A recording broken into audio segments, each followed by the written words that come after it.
Oxford. From the Impact Arena, where there is a massive game here at the bottom of National League North. A little trail there because the two sets of supporters have just observed a really well-observed minute silence for one of Alfreton's long-serving coaches that suddenly passed away last week. But we are just about ready to go here, and the referee's whistle is blown, and we are underway for a massive game in the National League. It is Alfreton Town, all in red today, who are shooting from left to right as we see it from the press box, against Oxford City, all in green, who are going the other way towards what looks as though there's about 20 or 30 travelling fans in attendance today from Oxfordshire, but it's the home team that are looking to start the brighter of the two as they try and work their way down the pitch. So I'll just hold off the teams for just a moment, but talk about big games. Oxford City and Alfreton in desperate need of 3 points. There are two teams that are, by their own standards, having difficult seasons and playing below par. Alfreton have been in and around the playoff push for the last few years. But there's an early chance again as Alfreton try and push forward. I'll bring you the teams quickly. Oxford City have made quite a few changes from the team that lost 7-0 at home on Saturday to Buxton. Laurie Walker is in goal today. He looks like he's going to be tested from a long throw in here early on. That's something that Alfreton have in their power. So in fact, I'm just going to let this throw in be taken here very early on in the game. Launched into the box, away by Jacob Roddy, bounces away to the number 9, the big number 9, Jake Day, and he's big in terms of height and stature is Jake Day. He looks like a bodybuilder from here, but I'll quickly go through that Oxford City team for you. Laurie Walker is in between the sticks. It looks like a back three. Jalen Jones is the central defender. Cheers and Nolan back in the team today to the left of him. Andre Burley to the right. Jacob Roddy, another one back in the team today as a left wing back. Aaron Drew in his familiar position of right wing back. Reece Fleet is suspended today, so Tom Scott comes in for him. Josh Ashby takes the captain's armband, and it's Jaden Carbon and Zach McEachran who are playing off Josh Parker this afternoon. Oxford City are awarded a free kick, and after a little bit of a desperate start to this game, I'll introduce my co-commentator Ethan Goff, former Oxford City goalkeeper. Ethan, thanks for coming today. What are you expecting from this match? Well, good afternoon, Andy. Good afternoon, everyone. It's great to be alongside you again, and the sun has just started to come out on what is shaping up to be quite a nice afternoon by the looks of things, and as you said, it's an absolutely huge game for both sides. Oxford City only just above the relegation zone, so I think any points, even a draw here, they'd certainly take. Absolutely, and the sun is coming out. There's a one-man wall here for Alfreton, but it's an opportunity for Oxford City have seized here. They're bringing players forward from the back. Ashby's going to take it. It's a crossing opportunity. There's no way he's shooting from here. Over on the right-hand side.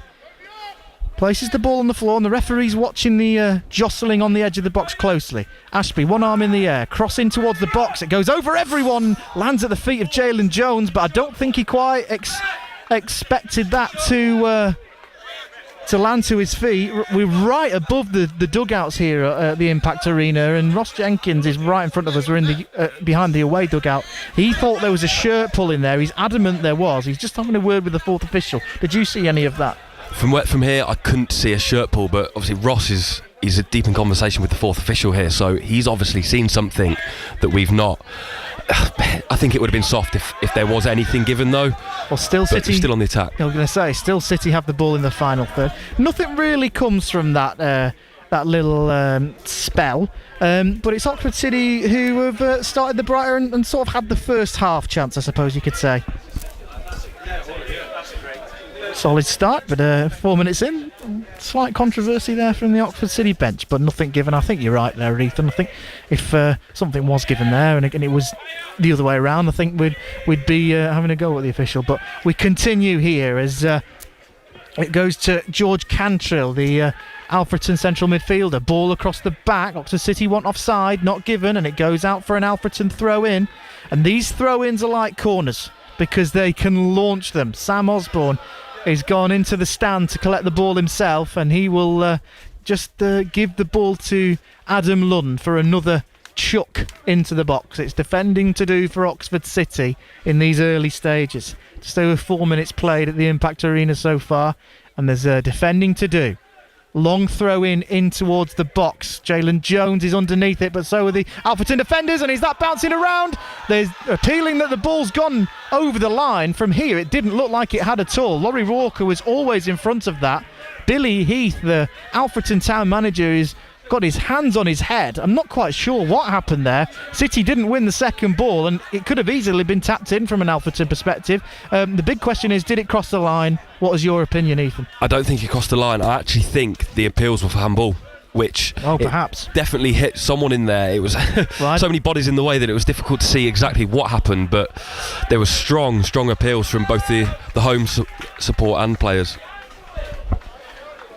Well, Oxford City have worked their way up the other end of the pitch, and they've won a corner here. I didn't even contemplate handball there. Ross Jenkins is still saying something to the fourth official here. He's just wondering what maybe that was all about. But City have another set piece. Josh Ashby's going over to take it. It's the first corner of the game, and it is an end-to-end start to this match. Ashby places the ball on the quadrant. Again, everyone up apart from Cheers and Olim and Aaron Drew, who are marking the number 25, Sam Osborne. Ashby with two arms in the air, floats the ball in towards the box, looking for Jones. It's headed away by a red shirt. Tom Scott collects it just midway through the Alfreton half, trying to keep it alive. Does that just about, but they're going to be forced back here, and in fact he doesn't keep it in. The referee, the linesman has seen that the ball's gone out on that far side. It'll be a throw in to Alfreton. And finally we're getting a little bit of atmosphere here, and we can see now after non-league, you can walk, there's no segregation in place today. We can see who is here from an Oxford City point of view, and there's a strong travelling contingent. There's a strong sense of blue and aspects of luminous green, which Oxford City are wearing today to our left. The relatively shorter trip to Derbyshire this afternoon, but it's still quite a journey. As again, Alfreton have a throw in, and it's just above at the halfway line, and they're still going to chuck it long, and they've found it in towards the box as well, and in fact it goes all the way through, and I think that is David Solademi who's got a header on that, but it was a long throw in from the halfway line, flicked on the edge of the box, and Solademi has flicked a header towards goal. Didn't trouble Laurie Walker in the end, but it is certainly going to be a game of set pieces today. Again, City going down the other end of the pitch though. Luke Matheson hits the ball off Roddy, and just a little bit of frustration there from Jacob Roddy because he thought he was just about to win a throw-in for Oxford City. Yeah, just a little bit unlucky there. I think that's good play from, was it Matheson down the right-hand side here, just to win something. It allows Alfreton to just relieve a bit of Oxford City pressure really and get out. Yeah, Luke Matheson is the right back for Alfreton today, and it's a rather unusual case. He's still relatively young in football terms, but his career has stretched quite far already. As Oxford City again try and keep their foot on the gas as they're trying to make the most of this bright start. But Luke Matheson burst onto the scene as a 16-year-old and scored at Old Trafford for Rochdale. He came for Rochdale, and then that put him in the headlights and the headlines. And he earned a move to Wolverhampton Wanderers, where he's just been released from, but he has had plenty of football in the Football League with Rochdale, so he is certainly young of age but has plenty of experience. But it's Oxford City who have started the brighter of the two teams so far, despite having a few scares from Alfreton set pieces. McEachran turns around in the centre circle. Ashby just tries to spray a ball out wide to the left, but he's closed down.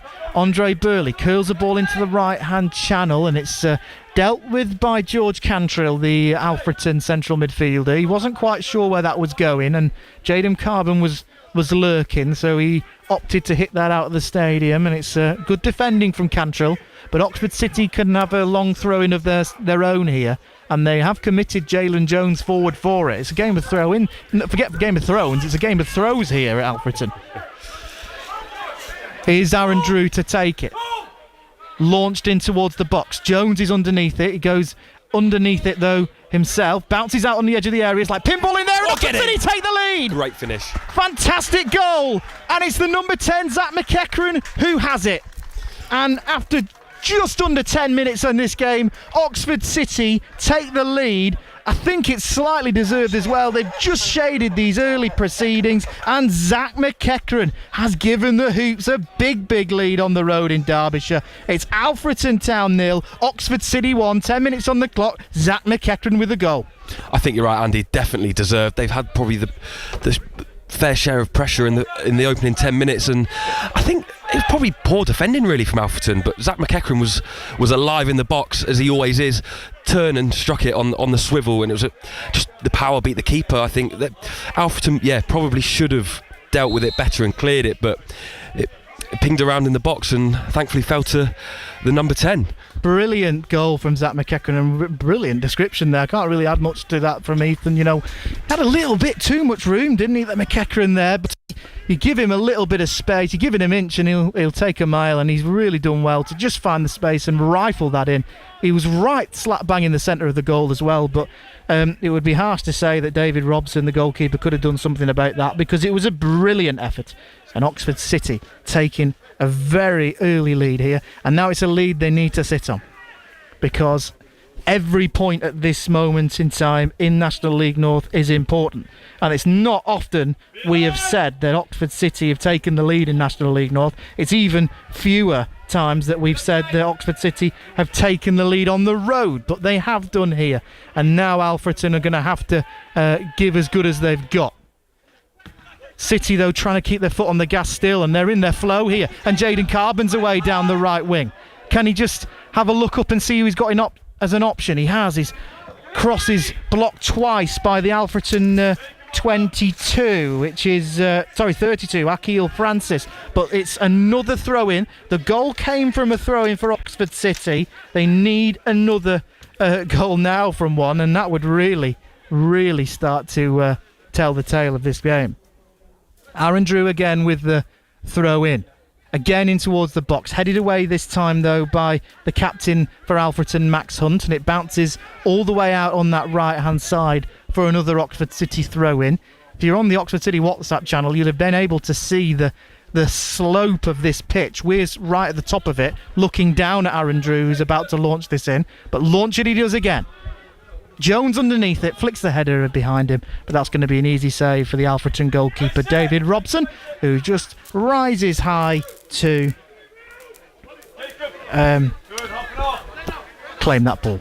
Bit of an entertaining start here for the fans in attendance today, and Robson's ball up the other side. Again, that goal seems to have buoyed Oxford City. Walker comes off his line and came a little bit too far out to handle it, so he heads the ball away, but it's still in Alfreton possession. They'll scrap on the edge of the box, nothing given, and it's a free kick to Oxford City here for handball. I did think that it was going to be an Alfreton free kick, but none given, and Oxford City get a free kick themselves, and they'll just look to keep the finger on the pulse here as Walker spreads the ball out wide. It's going to be headed away by an Alfreton perspective, and Burley will take the ball down on the halfway line. Clips one towards Carbon, gets there first, but he can't quite just nudge the ball into the path of Parker, who will close down Robson. Early goals in the Championship, which we'll talk to you about in a moment, but Jacob Roddy does well to win that ball back. He's been in the thick of the action on his return to the action here. Jones, ball into the sky, headed back in and out by Matheson, and that's going to be a free kick to Alfreton here. I'm not quite sure what the referee's seen there. Tom Scott was just moved away from the challenge. It was one of those where the players jumped on the back, and I suppose the referee's saying that Tom Scott's made an arc for his back there. It was a very loose term for an arc in the back, because he's nowhere near him. You seem perplexed. I'm perplexed, Ethan. Let's have your view on that. It's a contact sport. You are allowed to touch people in football, aren't you?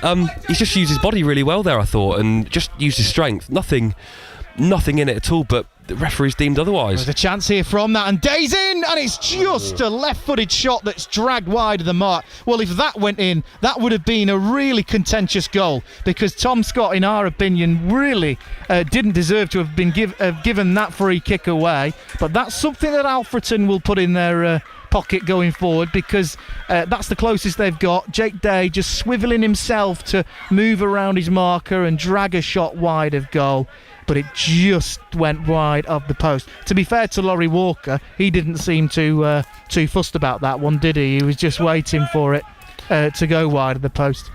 Yeah, he'll have his angles covered. As a keeper, you know where your posts are, so you can comfortably watch that wide.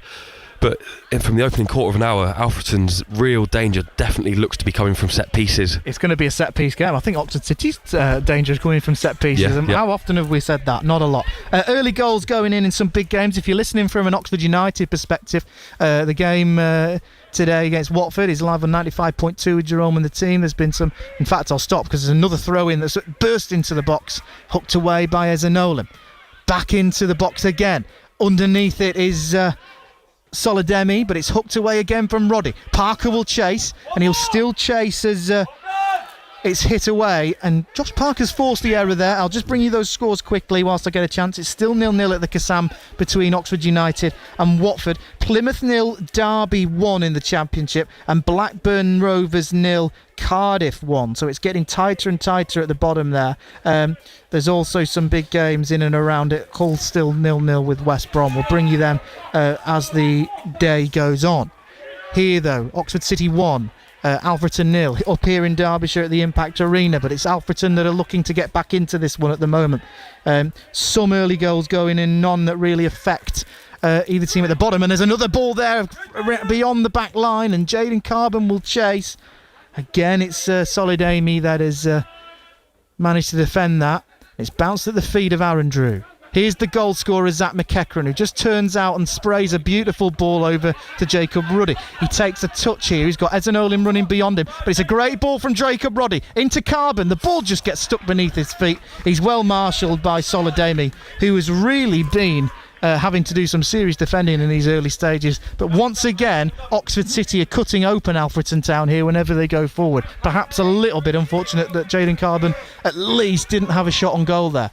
Yeah, it was a great little clip ball in behind from Jacob Roddy, and a fantastic touch on his chest from Jaden Carbon, but just unfortunate with how the ball, like you said, got caught between his feet and couldn't get a shot off, because that was another great chance. Well, Akil Francis has won a corner there. I mean, our view is kind of scuppered by the stanchions here, but that didn't look like a corner. It looked more like a throw-in, but it's been given, and Alfreton Town now attacking their fans who are getting behind them here at the Impact Arena, and it's another set piece that Oxford City will have to defend. I think there'll be plenty more to come, whatever happens from this one. It's going to be floated in by what looks like Sam Osborne, who has both his arms in the air here. Low one in towards the edge of the box. It's not a great touch, but he'll keep it alive. It's back out to the right where Osborne is, and he's quickly closed down by Drew. Bounces, and is that going to go out for another corner? It is. And Day, the striker, the big striker, will roll the ball out to Osborne again. More. It's the Alfreton fans that you can hear behind that goal at the moment, because they're trying to find their way back into this one. Osborne with both arms in the air again. Again floated in, and it's headed just wide. And that's the closest that Alfreton have come again. They've had two good chances. I'm not quite sure who that is. I think it's Akil Francis who's headed that wide, and he really should be at least getting that on target. What do you think of that chance there, Ethan? Well, there was a lot of bodies in the box, so he's done well to even make contact with in that way. It looked like a great header. It's just gone past the right-hand post. I don't know exactly by how much, but it certainly didn't look like it was far away at all. Laurie Walker's just going to take his time over this goal kick, because City do have the lead. It's a very slender one, but it's been a very open and entertaining start to this one. Ball again forward, headed away by the captain Max Hunt. Burley's underneath it, and Day will just shepherd the ball out for a throw-in again. I'm laughing to myself because they're trying to get any throw-in they can in the Oxford City half, because as soon as they do, it's going into one place and one place only, and that's the Oxford City box. Again, Adam Lund is the man to take the ball, wrap it underneath his shirt, Rory Delap style, and throw it in towards the box. It's high this time, headed by Burley, but not away, and then finally hooked away by Zach McEachran. Matheson plays the ball all the way back to the goalkeeper. Carbon chases, and so does Zach McEachran. Ball shaped in towards the right wing, where Sam Osborne's waiting. He's beaten Roddy, and he's in towards the box, and Josh Ashby does well to run back in and just stop them from progressing any further. And from Oxford City's bright start, the momentum shifted here, and although it's from set pieces, it's Alfreton that are starting to ask the questions of the defence, their opposition. City need to stay strong here. One arm in the air. Osborne again to take it. They've come close from the last two. Again, floated in. Walker punches the ball out. Underneath it is a chance again into the air. It's like pinball in there. Day has a header towards goal. Walker makes the save, but Roddy's gone down. It's going to be a free kick anyway. In fact, there's another man down in there. It is Aaron Drew. It is Aaron Drew. Well, pick whichever foul you want. There was two in there, and the Alfreton fans don't seem to like that at all. They're both okay to continue, thankfully. But again, it is the set pieces where Alfreton Town are starting to threaten a little bit more. And we're getting a little bit tetchy in the press box here, because they're looking dangerous from them. That's the first time they've made Laurie Walker make a save, though. I was just about to say, this is where you want, on games like this, you want Laurie Walker, your goalkeeper for any team, to step up and really command that box. Because the one advantage you've got as a goalkeeper is you can use your hands. So that area needs to be yours. Deal with everything that comes in, and he did so there very well. Straight away, the ball goes back to Robson, and Jaden Carbon will just press. Day goes in on Ezanolim and doesn't quite win it. Again, just about hooked away. It's a real battle out there already. We're in that for 90 minutes, but again, City just about hooked the ball away. Carbon, brilliant pressing to go in front of Solademi, and in fact he's won the ball back there from Solademi, and City from out of nothing have worked their way forward here. Alfreton can't clear their lines, they finally do. It's out for an Oxford City throw-in on that right hand side, but Solademi, I don't think he knew what day it was there, because the ball bounced over him and he's let Carbon in, and Jaden Carbon, if there's one thing you expect from him, he's just going to run and run and run. And he's forced Oxford City forward here. They can't quite find their way forward from a throw-in. Jake Day's hauled down by Jalen Jones. Jones hooks the ball away. Straight away, the Alfreton players are hoping that he's going to get a yellow card for kicking the ball away. The referee is just going to have a word with Jones, or is he going to referee the game by the book and give him a yellow card? I think it's going to be the latter. In fact, no, it's not. He's just having a word with Jalen Jones. No, he is going to book him. And he's writing into Jalen Jones's name into the book. And Jalen Jones is going to have to tread the tightrope here, because it is a real battle out there, isn't it? And he's in the thick of it, and he's on a yellow card now. Yeah, I've just heard the fourth official say the yellow card was given for stopping a promising attack, which... That's ridiculous. I don't know about you, but I didn't see anything promising about that one. Well, the referee had stopped it. I can only imagine it's for kicking the ball away. I think it is a yellow card by the letter of the law if he's deemed to have kicked the ball away. I'm not quite sure where the fourth officials got that from, but it is a yellow card, and they probably by the book. They've seen he's kicked the ball away and can't. It was pretty tight though. Day goes in on Roddy. Roddy goes down. It's an Oxford City throw in though. And this game is suddenly, well, it's end-to-end already. The set pieces aplomb between both teams. Every throw-in from Alfreton and seemingly Oxford City is going into the box. And there's a little edge to it now, isn't there, Ethan? Yeah, it certainly is a bit of what's gone on here? Yeah, a bit of tension definitely between the two sides. I mean, with where both sides sit in the table, it's a massive game for both teams, and the fact that City are winning, I think we said before the game about just taking a draw would be really good, but I mean, to take all three, it's all depending on different results elsewhere, isn't it? I mean, Oxford City have two games in hand on the teams at the in and around them, but that doesn't mean anything. It's points on the board you need. And here's Burley now, going one way and then the other. He's tripped. That'll be a free kick, and Oxford City will have another opportunity to clear their lines. And Andy, we're right in front of the away dugout here. You're probably hearing the shouts from Andy Ballard, but he's absolutely right. If that's a booking for Jalen Jones for kicking the ball away, I know it's only slight and it's clutching at straws, but the same's happened there. So the referee really needs to be careful, because I don't think he's had a bad start to this game, but he's got to manage this game well, because if it is a battle out there, it can spill over, can't it? Yeah, it can very quickly get away from him and completely lose control of things, which, if the man in the middle loses control of things, it can create all kinds of havoc for either side, and hopefully we won't be on the receiving end of that. Yeah, here's a throw into Alfreton, and Jacob Roddy did his best to try and keep that ball in play. Josh Parker has been a little bit of a bystander at the moment, because he's not been able to feed off anything, but when the ball has come to him, he's dealt with it. Jones wins the header, but it's only as far as Cantrell. Into the captain, Adam Lund, and that's offside from Jake Day. He's a big striker, Jake Day, and you'd think that he'd be in one place and one place only, in between the sticks and in that sort of 6-yard box area, but he's been given free licence just to roam around. As soon as the ball goes long, he's in the channels, elbow in and trying to head the ball off the defenders. He's an old-fashioned centre-forward, Jake Day. Seems like a real handful, doesn't it? A nightmare for centre-backs, but... Handful is the right word, isn't it? Yeah, but if there's anyone to defend against him. I don't think I would either, but if I think anyone would want to, it's probably Jalen Jones, because he has got that height advantage over him, as I'm sure he probably has every other number 9 in the league. Still going forward, here's Newall.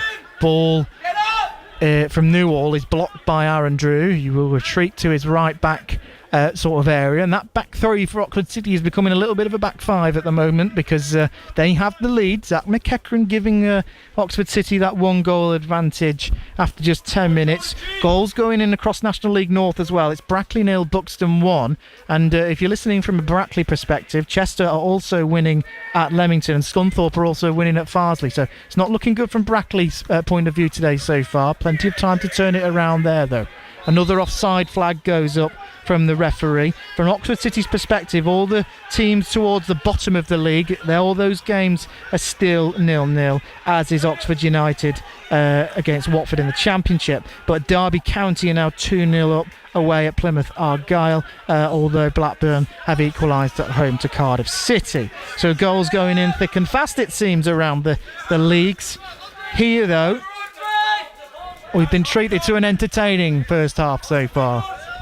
Laurie Walker will have a free kick now for Oxford City, and he'll blast it forward into the afternoon sky. Carbon's underneath it, but then so is Parker, and they can't deal with it, Alfreton. And I tell you what, David Solademi, the centre half for Alfreton, is having a really difficult afternoon so far.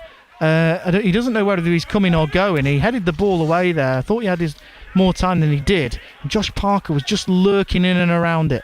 Maybe City can capitalise on that. A foul given there now as Tom Scott was swiped before he could clear the ball. Did land at the feet of Jaden Carbon there though, so maybe there's a slight argument that City could have continued there, but I think the free kick's the right call. Their manager doesn't think so though, does he? Yeah, and their manager Billy Heath is a man that's been there and done that. He's won promotion from this league with Halifax Town. He took them up via the playoffs, and he took Alfreton Town to the playoffs last season as well, where they were hard done by to be knocked out on a penalty shootout. Just like Oxford City, they are not having a great season by their own standards so far. Matheson, the ball bounces. Ezanolim tries to use his body to get in ahead of his man, but he's got past him, and now there's a chance here for Waldock. Can he find his way forward? No, he can't. Ezanolim's retreated well.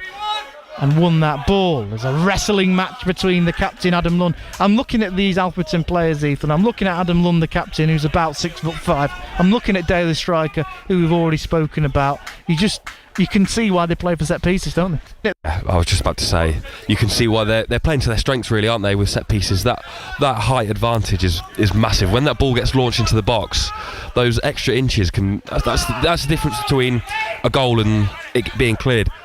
Well, here's Scott, just takes the ball away and he'll play it all the way back to Walker. The ball bobbles on a rather bobbly pitch here. It's going to cut up a little bit more. It's not the worst surface I've seen, but it's certainly not the best. And City could be away here down the right again. Carbon just plays the ball into the box. He not really looking, so couldn't find another green shirt there. And eventually, Alfreton will clear the lines here and they'll work their way up.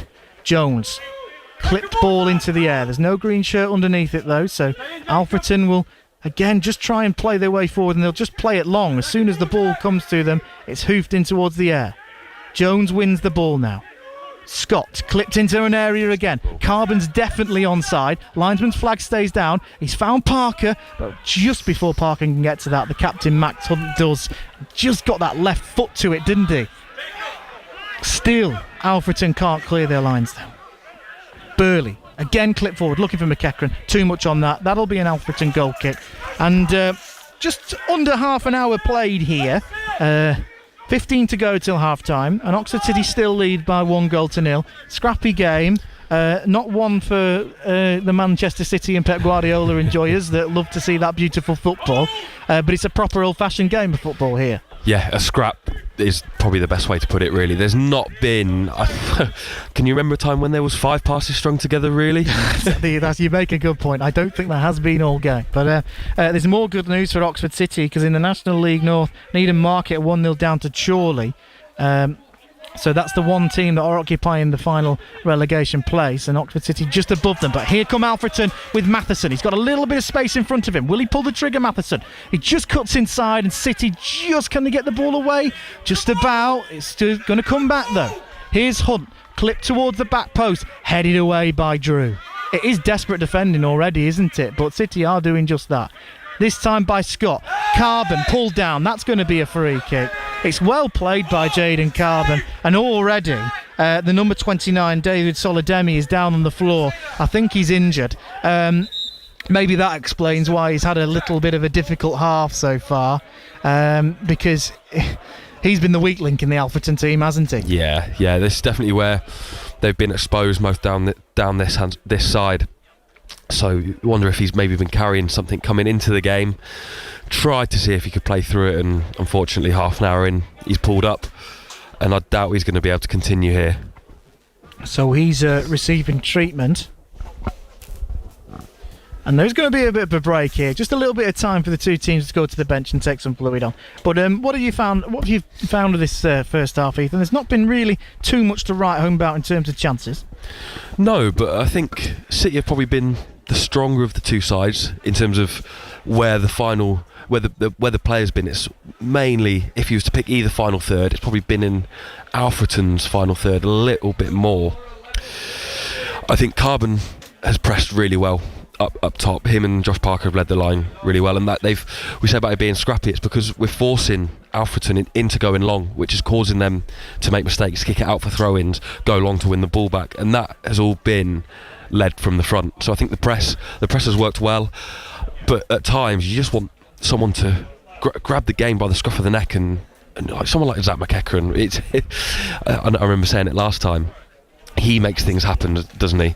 Just want him to get up on the ball and really drive at the heart of that defence. So there is going to be a substitution here, and it's another man mountain coming on, to be fair. So David Solademi's race is run, and Dwayne Wiley is going to replace him. So an early change for Billy Heath and Alfreton Town, and the first change of the game is an enforced one. And all of a sudden, Alfreton, who are already probably the most physical side in the league, have got even bigger and even stronger, because David Wiley, the number 6, is another one of that same build we've been going on about, hasn't he? Yeah, definitely. And so that's another body that they can throw up for corners and and those long throws, which will just cause even more chaos for the City back line. Chaos is probably the word for it, but they are defending it so far, Oxford City.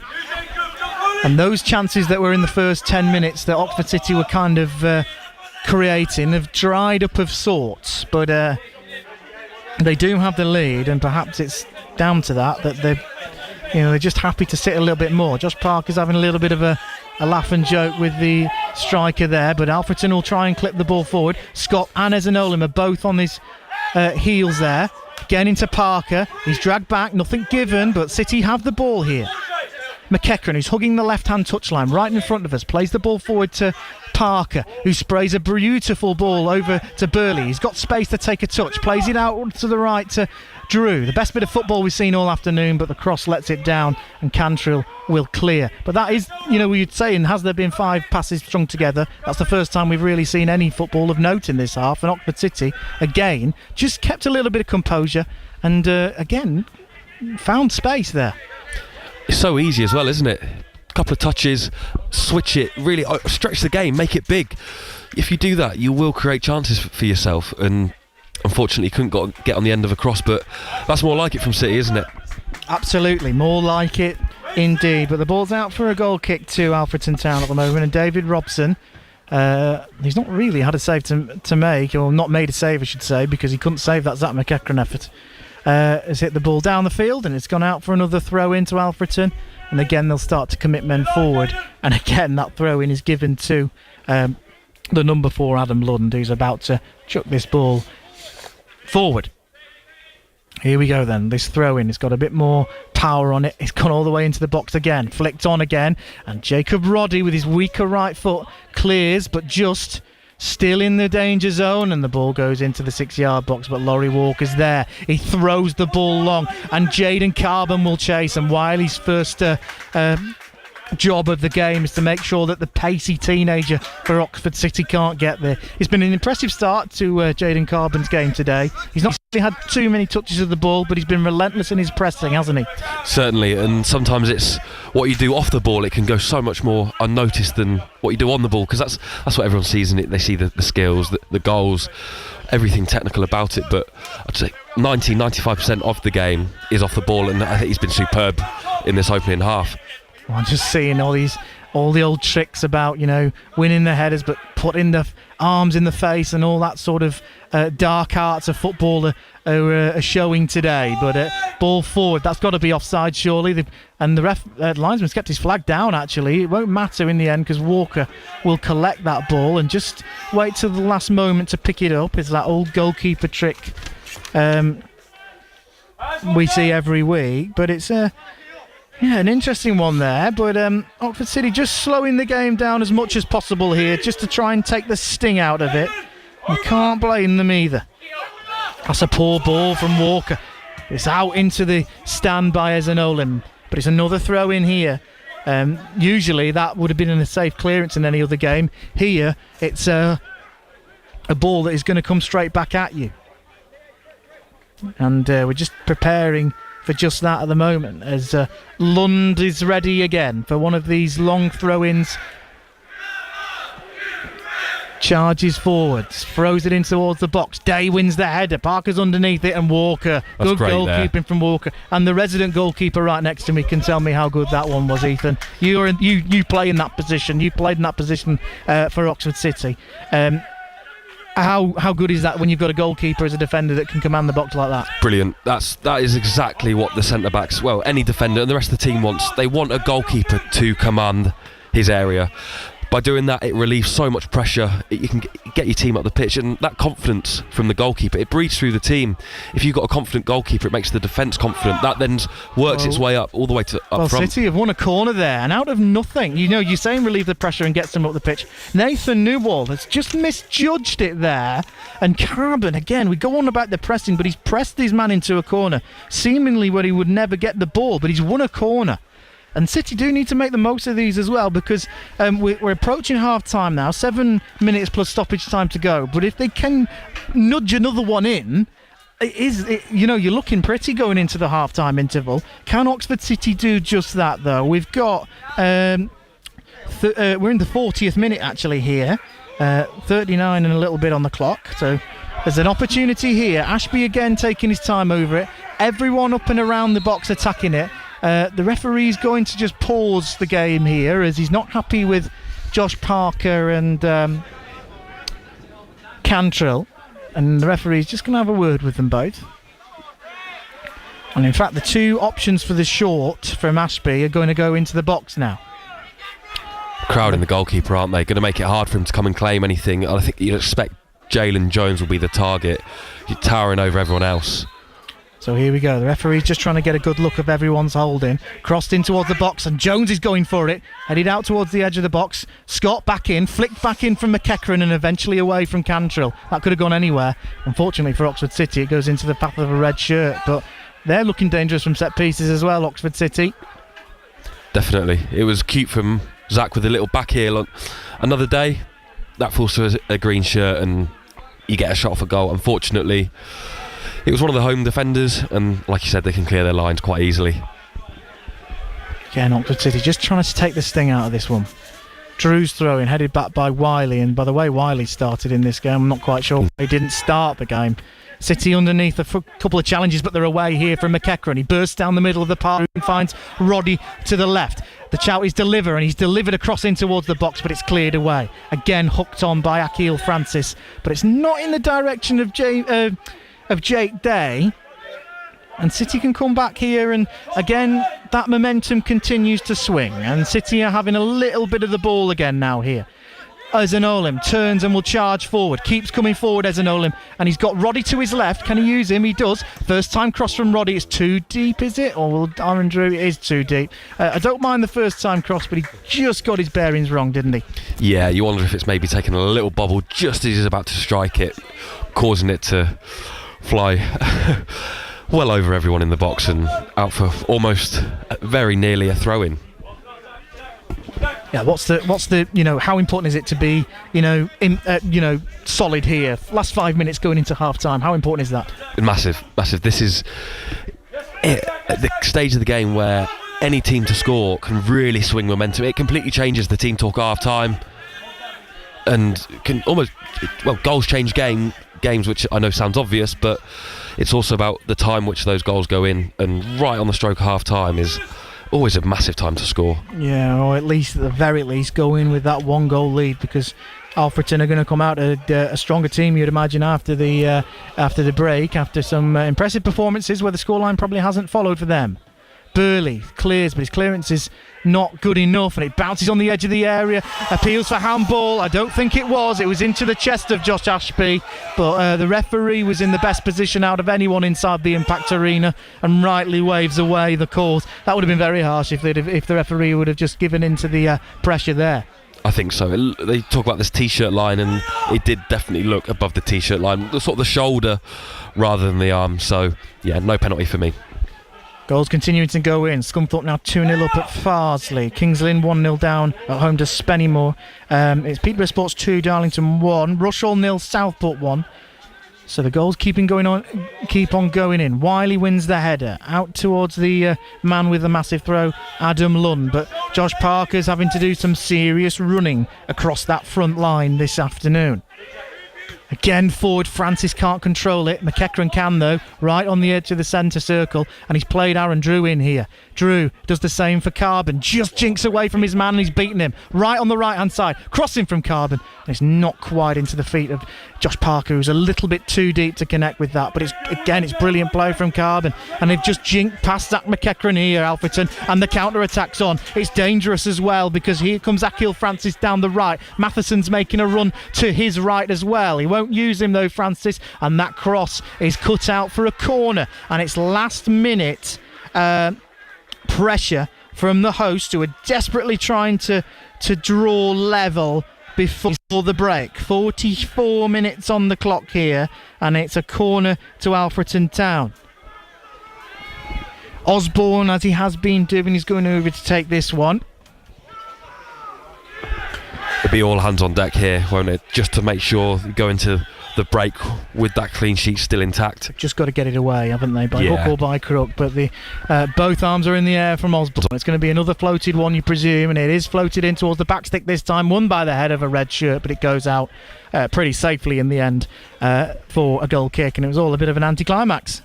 It certainly was, and Walker will just take his time. I think the referee's going over to EE as he's going over to tell him to hurry up, but I think he'll take his time for sure, just to tick over the seconds to get into the break. Well, it is game management, isn't it? I mean, I remember the last time that Oxford City played Alfreton in the league, they're the tricks that they pull. Unfortunately, they might not be happy with it, but it's exactly what happened at the M Group Stadium earlier on in this season. The board is up. I'm not quite sure how many minutes are on it. 3 minutes onto this first half here. Bit of head tennis, hooked away by Azanolim. It's not that bad a clearance in the end, and McEachran's taken down. I think that's going to be a yellow card, or surely deserving of it. Referee straight away books Matheson. There can be no complaints about that. That's just a yellow card, isn't it? Still 3 minutes to go.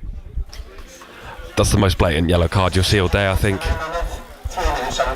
Zach McEachran's scythe down just inside his own half there, and the ref was certainly quick to brandish the card, wasn't he? Yeah, and I think he's got it right. It's never a red, is it? No. I think a red would be really harsh, but it's definitely a yellow card. So 3 added here at the Impact Arena. City still just defending that 1-0 lead as that free kick goes all the way down and out for a goal kick to Alfreton. Zach McEachran's goal after 10 minutes. The difference between these two teams so far as we enter the 3 minutes that have been added on. Still Oxford City battling for every point and every battle in this game itself as well. Headed by a red shirt. Burley heads the ball backwards, in fact. Hooked into the air by Azanolim. Underneath it is McEachran. Again, that's a foul, but this time to Alfreton. And it's going to be, if you're into your American football, it's a bit of a Hail Mary sort of moment. Everyone's going to run forward from Alfreton, and this free kick is going to go right into the box. It's an opportunity for everyone to work their way forward here, and City's defending isn't done there yet. No, and I'm just wondering, is David Robson, the goalkeeper, going to have this? He might as well, and push everybody forward. It makes sense, doesn't it?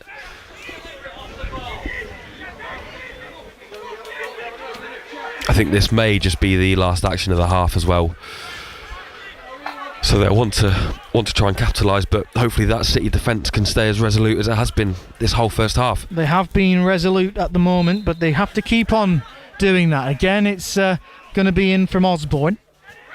In and away, but it's brilliant defending from Jalen Jones. Out only as far as the number 23 Newall, though. Again, hooked right into the air, right into the path of another red shirt, still kept alive. Matheson back into the area. Jones wins the header. It's into the sky, though, and not away. Can City get it away? They can through Scott, and it will be headed back and out into Wiley, and Oxford City will take that all day long because it's good defending. They've been really resolute at the back in a difficult 45 minutes here, where Alfreton are throwing everything but the kitchen sink at them so far, and they lead after taking the lead when they had that spell at the beginning of the game. They're just going to try and see this out now, as Azanolim is going to throw this down the line. Azanolim into the path of Parker. Goes over his head, though. Just wondering how many minutes we've got left here. Again, Day's under it. Takes a touch, but it's into Roddy. Out by Azanolim and into the red shirts. Carbon will chase Newall, though. Newall into the feet of Day.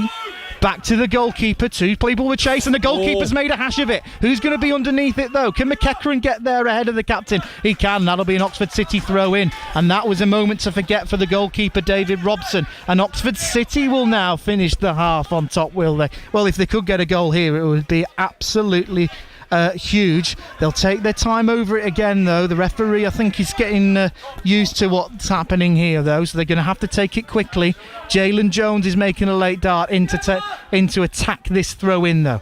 Well, if Oxford City could score here, what a game we'll have on in our hands in the second half. Ezanolim to take the throw in towards the box, looking for Parker or Jones, and it bounces out today, and that will be half time, and Oxford City will take a 1-0 lead into the interval. It's Alfreton Town 0, Oxford City 1. Zach McEachran's dancing feet found him the space to lash a swiveled shot past David Robson to give Oxford City the lead. However, Alfreton have given as good as they've got. They've been launching throw-ins and free kicks into the area, but they haven't been able to land a glove on Oxford City just yet. Interesting one here, but at the moment it's a big scoreline at half-time for Oxford City. Half-time 0 here, Alfreton Town 0, Oxford City 1. Yeah, I fear it might take a howler rather than something special to separate these two sides. We shall see. So 0-0 here. 81333. Start your text with the word Oxford. WhatsApp 08000 321 333 with Oxford at the top of your message if you want to get involved that way. And if you want to get involved on X, we are at BBC Oxford Sport. Half time at the Castad. Oxford United 0, Watford 0. Your team, always live with our team. Bedlam at the Kassam Stadium, and Oxford United dance with delight. Bringing Oxford United fans together. History to be made.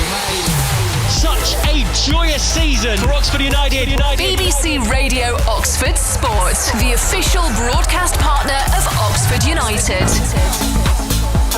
So 0-0 here on BBC Radio Oxford Sport between Oxford United and Watford. Let's take you to our National League games. National League North, big game at the top for Brackley. Tim Carroll. Well, yeah, it's a big game, but a poor half here. It sees Brackley trail by a single goal at the break. It's been a pretty even game, but Buxton have found the one moment of real quality. It came on 25 minutes, a lovely run by top scorer Luke Brennan. Cross it in, and Dan Ogwuru finished really well. That was a really neat finish. Brackley have huffed and puffed, but will certainly need to do better in the second half if they're going to get anything from this game. Half-time here at St James Park. Brackley Town 0, Buxton 1. Alfreton against Oxford City has one first half goal. Here it is. Here's Aaron Drew to take it. Launched in towards the box. Jones is underneath it. He goes underneath it though himself. Bounces out on the edge of the area. It's like pinball in there, and Oxford City take the lead. Great finish. Fantastic goal. And it's the number 10, Zach McEachran, who has it. And after just under 10 minutes in this game, Oxford City take the lead. That could be priceless. So second half commentary to come on that one on BBC Sounds on the radio. You get the second half of Oxford United against Watford. Let's tell you what's been going on elsewhere then in the Premier League and the EFL. No early kick-off in the Premier League today. Everton 0, West Ham 0 in the David Moyes derby at half-time. Nottingham Forest 3-0 up at Ipswich at the break. That looks like curtains for Ipswich as far as the Premier League survival is concerned. It won't be done and dusted today, but the manner of the scoreline is a real concern for Kieran McKenna's side. Manchester City have led twice in the game against Brighton. It's 2-1 at half-time. Wolves 1-0 up at Southampton at the break, with Bournemouth against Brentford to come in the 5:30 kickoff. Full time in the Women's League Cup final, by the way. Chelsea 2, Manchester City 1. So to the Championship's early kickoffs, and good news for Oxford United with a 94th minute winner for Millwall, who've beaten Stoke by a goal to nil. QPR 2, Leeds 2. Leeds coming from 2-0 down to get a point in that game. QPR playing the last couple of minutes with 10 men. Blackburn 1, Cardiff 1 at half-time. Cardiff had led, but Blackburn are back level. Coventry 2, Sunderland 0. Luton 0, Middlesbrough 0. Plymouth 1, Derby 2. Derby had been 2 up in that game. Plymouth fighting back. Portsmouth, who incredibly lost at home to Plymouth but beat Leeds in the last 7 days. They are 0-0 at Preston at half-time, and Burnley 2-0 up at Swansea. West Brom 0, Hull 0 at the break at the Hawthorns. Leeds then still top of the table, and Oxford United still in trouble towards the wrong end of the table. Some of the headlines from the early knockings in the Championship 3 o'clocks. League 1 then. Bolton 0, Stockport 1 is a full time. Peterborough have won the Cambridge derby at Cambridge United by a goal to nil. Blackpool 0, Leyton Orient 1 is at half-time score. Charlton, who are on an absolute mad surge towards the end of the season, 2-0 up at half-time against Wigan. Huddersfield 4-0 up at half-time against Crawley. Lincoln 1, Bristol Rovers 0. Mansfield 1, Barnsley 0. Northampton 1, Birmingham 1 at the break.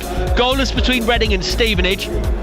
Rotherham a goal up against Exeter. Shrewsbury 0, Burton 0, and Wickham 0, Wrexham 0 in a massive game towards the top of the table. League 2 results: Crewe 1, Doncaster 1, and Swindon 3, Cheltenham 3. Cheltenham had been 3-1 up in that game, but had Tom Bradbury sent off, and that's allowed the Swindon fight back to take a point at the county ground. Half-times: Accrington 1, Gillingham 0, Bradford 0, Tranmere 0, Carlisle 0, Wimbledon 1, Colchester 0, Fleetwood 0, Grimsby 0, Salford 0. Morecambe 2, Barrow 0, big game in the northwest, Andy Wingside 2-0 down. Newport 2, Harrogate 0, Notts County 0, Chesterfield 0, big game in the East Midlands, and Port Vale 1, MK Dons 0 at the break. I'll get you some local scores in a moment or two as well. Let's just reflect a little bit more on this first half at the Kassam Stadium. 0-0 between Oxford United and Watford. Pete on X, it's just not clicking for us at the minute. We could do with a bit of luck, a dodgy deflection, just anything. I would say win a penalty, but you need to get in the box for that to happen. Come on, you yellows, let's do this. Dembele, says Deadly the roadie, is a complete waste of space. What's he actually produced? 0 assists, 0 goals. Hopefully he'll prove me wrong in the second half, but that would be nothing short of a miracle. Thompson and Terry, it's an okay first half, but the game is there to be won. We need some Tyler Goodrum magic. Dembele to go off, simply not strong enough. He's a boy in a man's game, says T, the man of Bourne. Well, you can have your say on X, where we're at BBC Oxford Sport. Get involved on WhatsApp, get involved on text messaging as well this afternoon. Here's Toby in Wales, who says we have to get 3 points today. We can't rely on other results, or I'll have no arms, let alone fingernails left. Big second half, let's use the wind. So Paul says, Luke, we don't look threatening at all. Romany's non-existent and no urgency to our play. Where are the goals coming from? Ensham John asks. You tell me, because I don't know, he says. Cumming is doing well, but more possession would help. Beach Road, Barmy Army, the Wimborne division signing in for that one. We're definitely in this game, but we're light up front, says Linda. Graham wants Mills or Goodrum on, maybe Dembele off. Just not good enough. He's been found out. Ian, who's in the north stand, says that Dembele's in Ngakia's pocket. He is doing nothing for us. We'll be okay, says Railway Colin, who's got lucky underwear on. Hope you're right. Nick, I mean, it's true, you did say something, it might need something special to win the game, and that is true, but given the nature of the game, given Watford looking uncertain in their back passes, given Oxford looking like they are just a little bit uncertain with their defensive realignment with Elliot Moore out, I do wonder if it will be a mistake. Yeah, could be, and a mistake in the opposing side's penalty area would be just what Oxford need. Yeah, I think Coventry, it could be in their own box, just the same. Watford look the more likely to score. They do break well from midfield. They've got some quality players in there. They are without a centre forward, and United have taken time to settle at the back. I think they've done all right. Cumming as well has done well, but up front, I think Dembele's been a little bit unlucky down the left. He's come up against a very, very good fullback. He has actually worked pretty hard out there. Romany's the disappointment for me. We've seen so little of him in there. I wonder if they replace him pretty soon by perhaps Goodrum or even Matos, but push Brannigan forward. I think that's probably needed. It's a very, very difficult game to judge, but I think you're so right. You say United are still in it. I'm sure Watford would say exactly the same. And where is that goal going to come from? Well, Nelson should have scored, shouldn't he, from the corner? I don't think there's any doubt about that. And the long throws have caused problems, but United don't create a great deal out. We saw Cameron Brannigan actually with one shot with his left foot, was it, rather than his right. He got the shot away and the keeper dived quite comfortably to his left. But mistake. Well, if it's a mistake and United get the goal, I don't think anybody's going to be disappointed. Little bit of luck. Perhaps they just need that as things stand at the moment. Southern League scores for you at half-time. Banbury United 0, Royston 0 in the Southern Premier Central. Division 1 South, Didcot 1, Mousel 0. Division 1 Central of the Southern League, 0-0 between Kidlington and Ware, and Tame United are a goal down at home against Beaconsfield this afternoon. 81333, start your text with the word Oxford, by the way. We are 0800321 333 on WhatsApp, again with Oxford at the top of your message. On X, we're at BBC Oxford Sport. Wasn't at the game follows at 5 o'clock. Reaction to today's football, particularly at the Kassam Stadium. You can book your call on 0808 100 9100. This is BBC Radio Oxford Sport. Half-time at the Kassam Stadium then, 0-0 between Oxford United and Watford. The second half comes your way on 95.2 FM, on digital radio, on Freeview Channel 714 and on Oxford United's OU TV service. For the National League North featured game, which is Alfreton and Oxford City, with City leading 1-0 up and massively in need of points to try and avoid the drop themselves. You'll get that on BBC Sounds, so that's the BBC Radio Oxford feed on your laptop, on your smartphone, your smart speaker, etc. So we'll break off again. We will go our separate ways again, and we'll be back for Wasn't It the Game at 5 o'clock. The second halves of the big matches live next. Every kick, tackle and goal. And Parker cuts inside. Parker's in here. And City have made it 4-0. All the action is just moments away. And it's been taken. All the goals running in. Banbury United, champions of the Southern League, Premier Division Central. And we are underway. This is BBC Radio Oxford Sport. BBC Radio Oxford With Sophie Law. Set your radio to wake up with us every weekday morning from 6. Right, do you remember a few weeks back we spoke to David Morris from North Oxfordshire, who had been so invested in the fixing of a manhole cover near his house that he'd held a first birthday party for the whole. There was a piece left where I was filming, so I thought I'll take that home, clean it up, put it on a plinth, and I might make it an award for Oxfordshire for the next one that I see go a year. Sophie Law. Join us for breakfast every weekday morning from 6 and listen anytime. Just ask your smart speaker to play BBC Radio Oxford.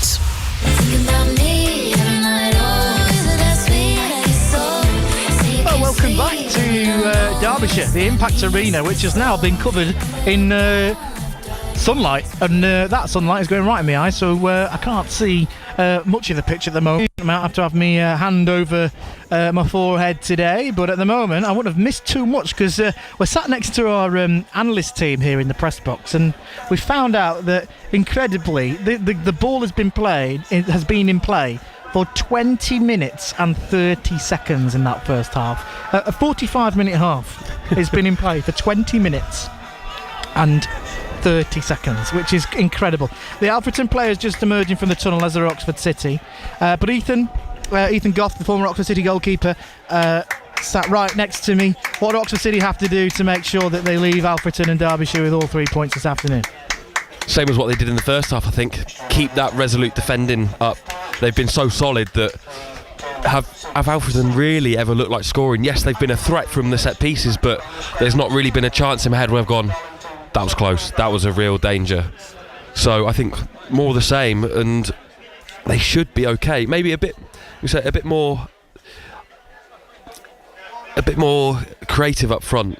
I think that's something that has been lacking a bit. The big thing was we were in exactly the same place in the reverse fixture between the two teams here, back in 2024, where Oxford City led at the break, and then Alfreton scored 2 goals within the blink of an eye to flip the game on its head and win 2-1. So Oxford City hopefully have learnt from their mistakes. At the moment they're still 20th. They haven't moved up in the league at all, but the gap will have stretched to a better look to it anyway, with 2 games in hand, but we're not quite underway just yet. Both teams are out and we're ready to go, and there's a big 45 minutes left of this game, and we are underway here at the Impact Arena for 45 minutes of this National League North game, and it's currently Alfreton Town 0, Oxford City 1. It's going to be another battle as Alfreton try and land a glove on the Oxford City defence early doors. No changes from either side at half time. The only change is enforced in the first half from the host, as Lane Wiley, the centre half, had to replace the injured David Solademi. Oxford City win a throw in, early ball. And that's a good job too, because that throw-in would have been slap bang in the middle of the Oxford City half and would have been pelted into the area. So it's a chance that's eluded the hosts. Again, more of the same. I don't think we're going to see much football being played in this second half as Scott shapes a ball into the channel. It's not a bad area to place the ball, to be honest, but it will go out for a goal kick. 1 minute gone in the second half and I'm already getting a little bit touchy here.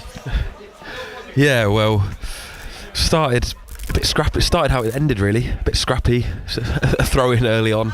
So I think it's going to be a case of more of the same as what we saw in that opening period. I think you're absolutely right. I'm just looking at Jake Day, who's right in line with me here, but Osborne has joined him to be a lot more prevalent up front. Day wins the flick on and it'll bounce out to Akil Francis. He'll drift out wide, but it's all Alfreton at the moment in these opening stages of the second half.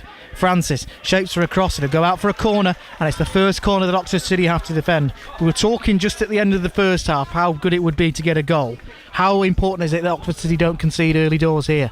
Same as conceding just before the end of the half. Coming out after, you'd assume, quite a positive team talk, it can just really, really kill any momentum that you've had from that opening period, and it can really make your heads drop, I think. So it's just about weathering any kind of storm that may be thrown at them in the opening 5 or 10 minutes. Well, here comes the corner again, floated in. It's a dangerous one, punched away by Laurie Walker though. Good goalkeeping again, but the danger's not clear yet. Back out to that right hand side, another floated ball in, headed away again. Carbon's underneath it, won by a red head, and that's going to be a goal kick. And Carbon is down and he's taken a thud to the ground here, and the physio is going to be called on. Well, the players want the physio on, the referee doesn't. He's just making sure. Yeah, in fact, the physio is going to be on now because Carbon's taken a tremendous thud to the ground there.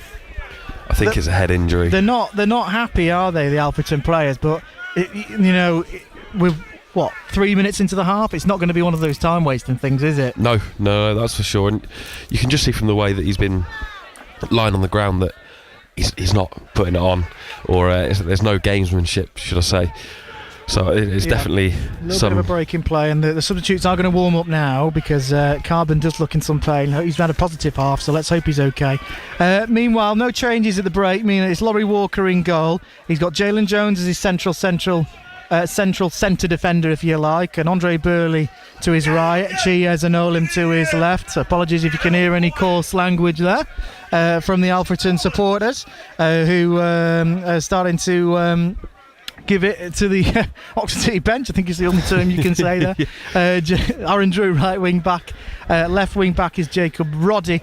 Tom Scott and Josh Ashby in the middle of the park, with Josh Parker leading the line with Zach McEachran and Jaden Carbon playing off them. It looks as though Carbon, is he going to be okay to continue? I think so. City are going to be momentarily down to 10 men though here because he has required treatment, so there is going to be a little bit of a spell here, you'd imagine, for Alfreton Town, as they'll try and make the most of City's, I think the rule's for 30 seconds or something they have to wait, don't they? Yeah, just they'll try and capitalise, but Laurie Walker will just try and look to play this as far up the pitch as he can to relieve any sort of pressure. Yep, so City momentarily down to 10 men, but Laurie Walker is going to smash the ball down the field, and he does that. Parker's underneath it. He's getting hugged by his marker there. The referee's not giving anything, but City away here, and Carbon's back on the field, and he's away here.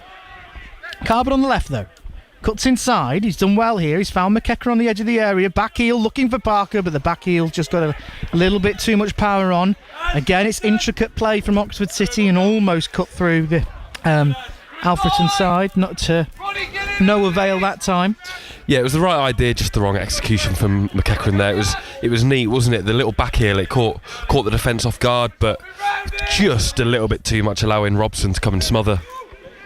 Well, Robson's the man who hits the ball forward. Carbon's getting his shirt pulled off his back there. Referee's not seen anything. Day's surely gone offside there. The linesman gives it.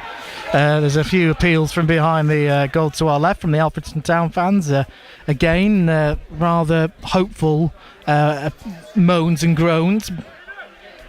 It was definitely offside. There can't be any arguments about that, surely. A little bit of a stop-start start to this, just like my speech, to this second half here at the Impact Arena. It's not much in it. I don't think we're going to get much football today, and that is due to the hosts' hit it long and hope tactic. But it's Walker who does that at the moment. Into Roddy, headed into the air. Scott's underneath it, but both him and Cantrill missed the header. It's cleared and Burley will take a touch. It's a heavy one, but he'll play the ball forward again and he'll go out for an Alfreton throw.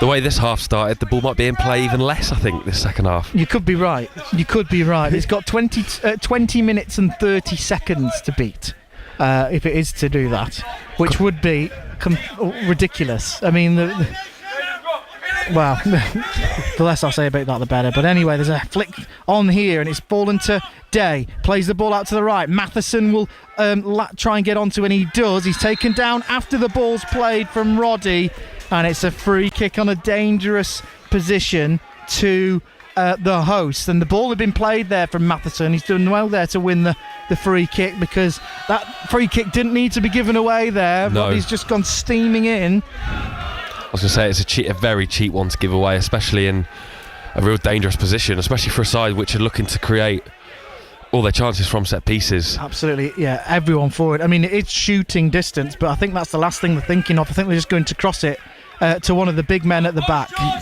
You just wonder, though, with the sun being in Walker's eyes, is it worth just test him? They've not tested him this afternoon. Just if you don't shoot, you don't score. I know it sounds simple, but perhaps. But here comes the cross, and it is a cross, and it's in towards the box, and it's just over the crossbar. The ball nestles on the roof of the net. That's the closest that Alfreton have come. I think it's Day, the man who is on the floor and just won the header there. But Walker was planted. He wouldn't have got there if it was on target. No, he was beaten all ends up, wasn't he? It was a great header. It was almost diving flat to get to it, and he's done well to meet it, but thankfully for City, they've not conceded there. So I think the correct term is got away with one there, Oxford City. Yeah, for sure. Because that was a free kick that didn't need to be given away, and it was a chance that could have gone anywhere. Still, though, they lead. Here's Wiley, the substitute for Alfreton. Clip ball into the left-hand channel, and the attendance today is 409 inside the Impact Arena. 409, that's backed by about 20 or 30 or so Oxford City fans that have made the journey. Hopefully Oxford City will be hoping for a bigger crowd than that when they have non-league day on Saturday at home to Warrington Town. They've done a special deal on tickets there, but it's another throw-in for Alfreton, and everyone's crowded the 6-yard box here. Thrown, launched in towards the box, headed down, and will it go out? Will that be a corner or will that be a goal kick? It's going to be a corner, and it's non-stop pressure from the hosts. This is that storm I was on about weathering. Just need to get through this period where... Well, they are weathering the storm at the moment in perfect sunlight, but there's a chance here for the hosts again. But Walker needs to stay strong, as do his defenders. Burley's the man that's marking the danger man, Jake Day. It's crossed in towards the box, headed away by Jones. Header. Underneath, it's Matheson and Carbon. Carbon's won the flick on. Nolan will try and get there first, but eventually it lands at the feet. And McEachran, still not away though for City. He turns one way and then the other, and eventually runs it out for a throw in. It's going to be another launch one. It's going to be another launcher into the box. So I've lost count of the amount of times I say that, but literally as soon as the ball goes out, it's an opportunity where that ball comes into the box. Feels like we could be approaching triple figures for long throw-ins. Into the box, headed into the air by Parker. Underneath it is Liam Waldock, who takes a poor touch, and it allows Aaron Drew to just shake the ball out. Wiley, ball on the floor for I think the first time I've seen from an Alfreton player. Again out. And spread across to the right where Matheson's rating. He'll bring the ball across the halfway line and burst forward into a little bit of green grass. He's got Waldock to accompany him. Back to Matheson, back to Waldock. Actually, Alfreton are starting to play some football at the moment. They're just trying to find the space to get that ball hoofed into the box. In fact, they've gone all the way back to David Robson. It would allow the Oxford City defenders just to creep up with their defensive line, and Burley heads it out, and that'll be an offside call from the linesman, and there's claps of appreciation between the Oxford City players there because they have continued to defend astutely. They've been brilliant, haven't they? That back line, they've been so solid, and just hopefully they can keep it up for the next 35 minutes. Let's hope, but it's going to be a long half, isn't it? I mean, Oxford City are now just taking their time with all the set pieces. It's still, well, Plymouth have come from 2-0 down at home to Derby County to be drawing 2-2 at the moment. Still Oxford United 0, Watford 0, and that's on 95.2 FM if you want to listen to Jerome and the team from that game. Here, City still lead in this bottom of the table clash in National League North through McEachran's 10th minute goal. Good challenge from Drew, and there's a challenge off the ball here. The fourth official is just shaking his head here. Ashby's gone down, play continues though as Nolan manages to wangle his left foot in front of Akil Francis, and again there's a little bit of a inquisition from Billy Heath, the Alfreton manager. Another throw in though in a dangerous position, so here we go.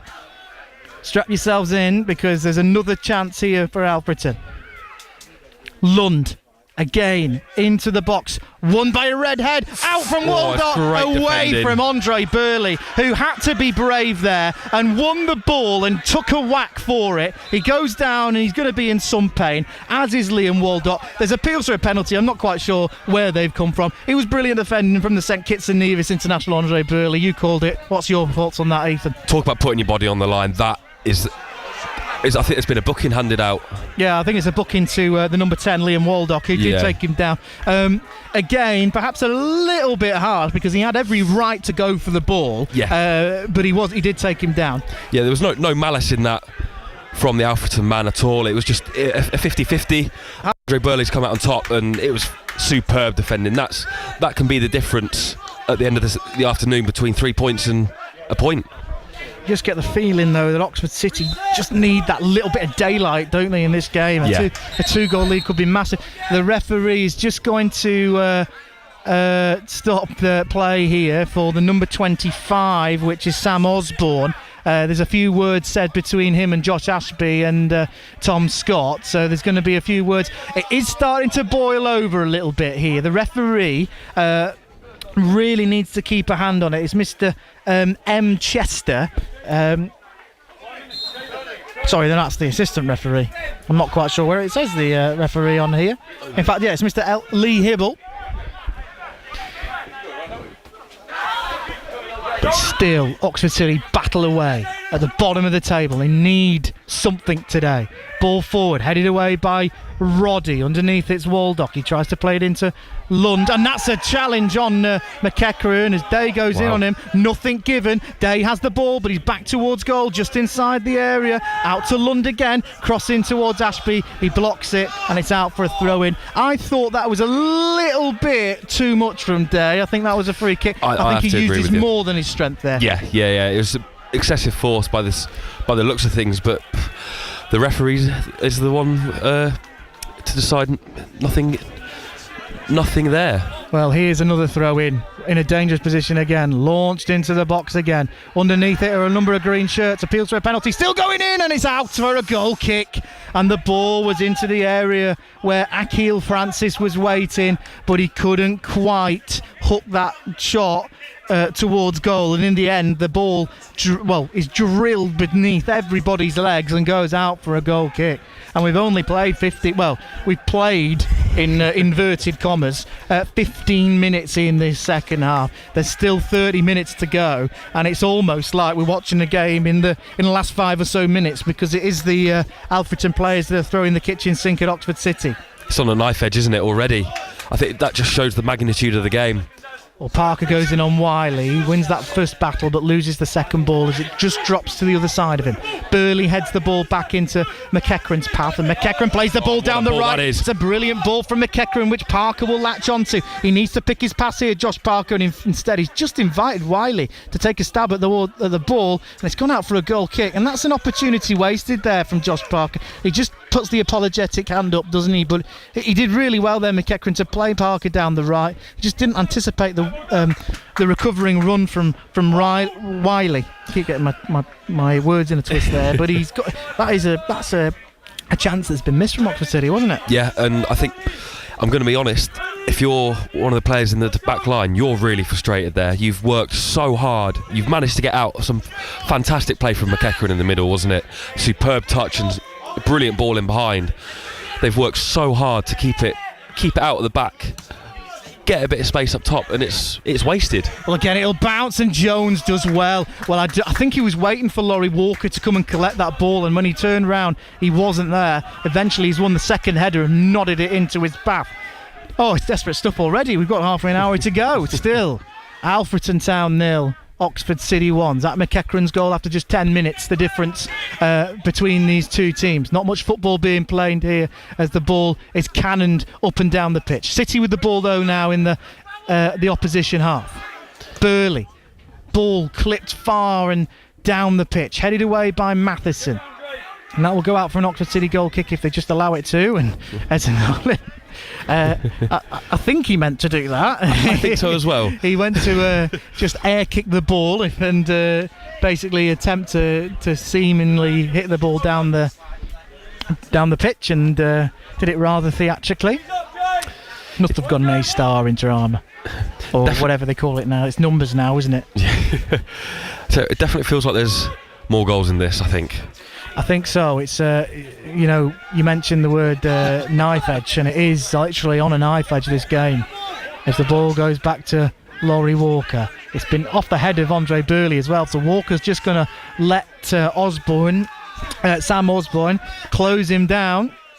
The ball, well, it wasn't really a header, it just hit the head of Andre Burley. He didn't know anything about it, did he? But and it worked out. Walker took as much as he could from that. Ball up the field from Walker, looking for just another option. Ashby into the air. Again, appeals for a foul, not given. McEachran's drifted out to the left. Just about kept the ball in play there. Carbon gets a shove in the back, but still keeps the ball in play. It's good play again from Carbon, who I've been thoroughly impressed with today. McEachran goes into the back of Matheson and wins a throw-in deep inside the Alfreton half. So what's the game plan here, Ethan? You know, you've got to go for goal, really, haven't you? Or Ezanolim is going to go up and take this throw in. He's got a long throw of his own. Jalen Jones is up there in the danger zone. Alfreton leaving two of their strikers forward here to defend, to attack a counter. It goes short. It's not at the best of control from Roddy, but he's played the ball into Ezanolim. He'll just go toe-to-toe with the midfielder, and eventually comes up short, Cantrill. And again, Oxford City just not being able to navigate themselves forward so far in this second half, but they spared themselves the counter-attack there, and it's another throw-in. Ezanolim will just chuck this up the line, surely. He does just that. Jones has stayed up, headed out, and that will be another throw-in in almost the exact same position as where Oxford City had the ball before. Yeah, and the problem with the attacks is they've not been getting a good final product. You always want to win something at the end of every attack, whether that's a shot off at goal, a shot on target, a corner, just win something that can keep the pressure on. And unfortunately, a lot of the City attacks have resulted in almost nothing. Oh, and Roddy has a shot towards goal. The throw-in comes in, it's headed out, Roddy's underneath it, twists and turns and tries a speculative effort towards goal, which didn't trouble the goalkeeper, but it didn't go far away. Well, it was worth an attempt, wasn't it? Because was that probably the first shot of the half for Oxford City? I think it definitely was, but it's worth a go. Again, ball forward. Jake wins that one fair and squarely that time. Osborne underneath it, but City have won the ball, and that's going to be a foul as Osborne goes down. Ashby's just having a few words with Osborne again, as again the heat just cranks up and up here. Still Oxford City battle. Still they lead 1-0. So as you were in National League North at the moment, just looking through the score lines up and above us, still Oxford United 0, Watford 0. In the Championship, Brackley still 1-0 down at home to Buxton. as the top and bottom of the National League North continue to change. There's going to be a change here as well, but on the bench for Alfreton. They're readying their second substitute. Not quite sure the number so far.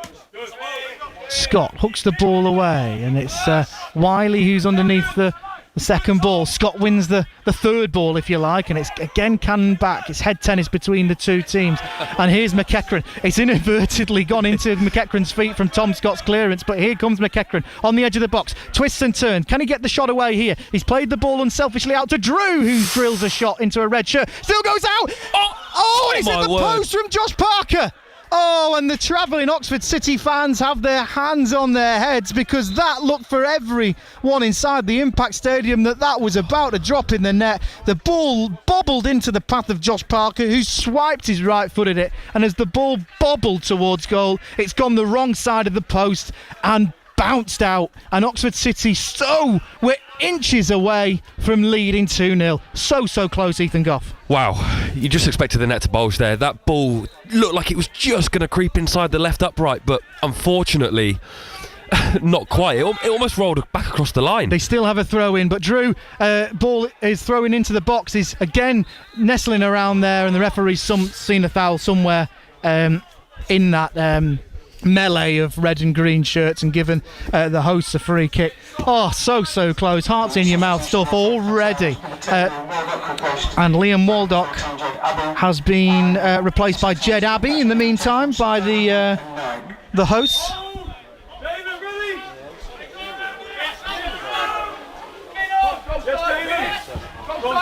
Still, this game is on a knife edge. It bounces though, and here come the hosts. It's hooked away into the night sky, afternoon sky I should say, by Burley, and it'll be another throw in that is going to be launched in towards the box here.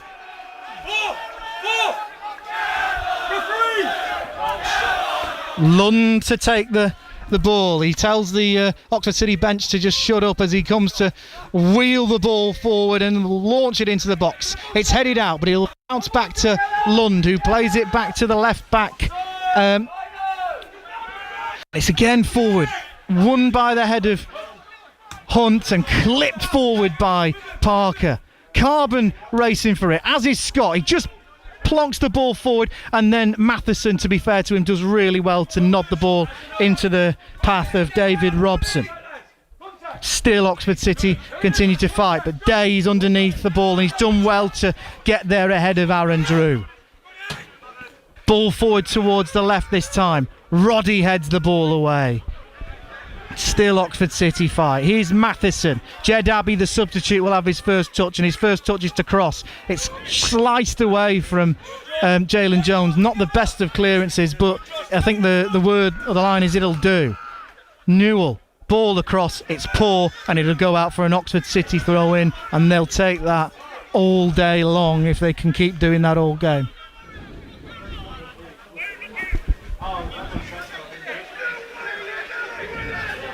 Just looking to my left there, there's a bit of silence because Canis Carroll is stuck to our left with the Oxford City substitutes that aren't playing. He's getting a little bit of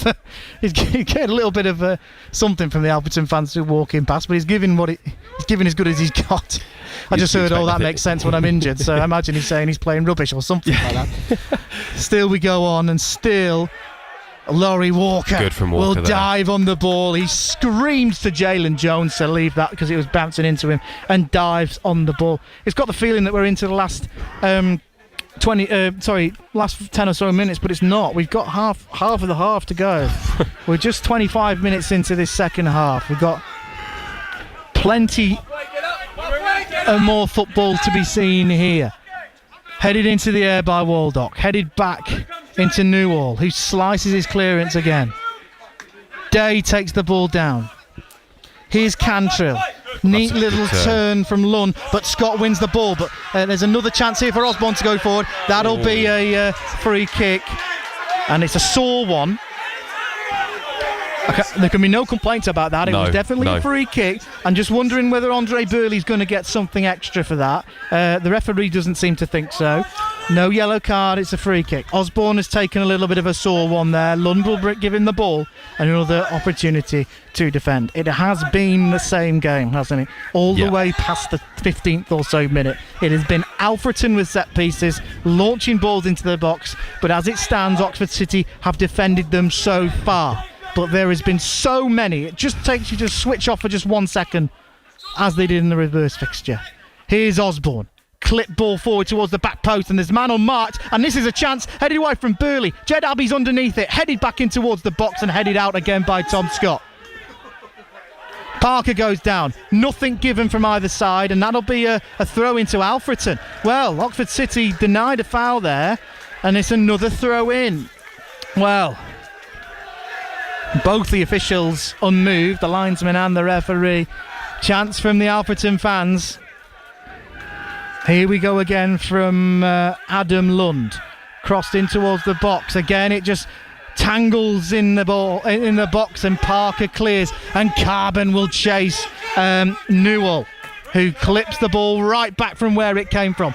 Underneath it is Day. Day gives Jalen Jones a push because he was doing the same back. Again, 6 of one, half a dozen of the other, and eventually the ball lands into the hands of Laurie Walker, the Oxford City goalkeeper on loan from Solihull Moors.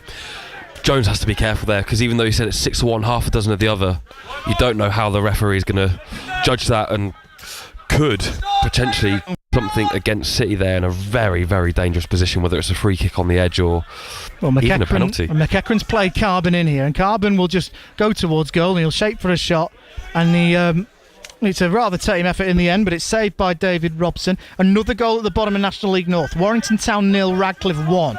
That's a big result for Radcliffe if they can get it. They're going to Oxford City in a couple of weeks' time. Warrington, the visitors to Oxford City on Saturday for non-league day. As where Oxford City are trying to get a big crowd in for that one. They've reduced the ticket prices to just £5 for that for the next home game on Saturday, and that could be a massive one. But here comes City down the right with Scott. Scott in towards the box and cleared away. And Drew was just, he thought that was going to go out for a free throw in, if you like, but he's hustled and harried, and then Ashby puts a good ball into a good area, but Andre Burley was just offside to chase that. And Alfreton Town are readying their third substitute. It's number 2 that is getting ready to come on, which is Josh Clackstone.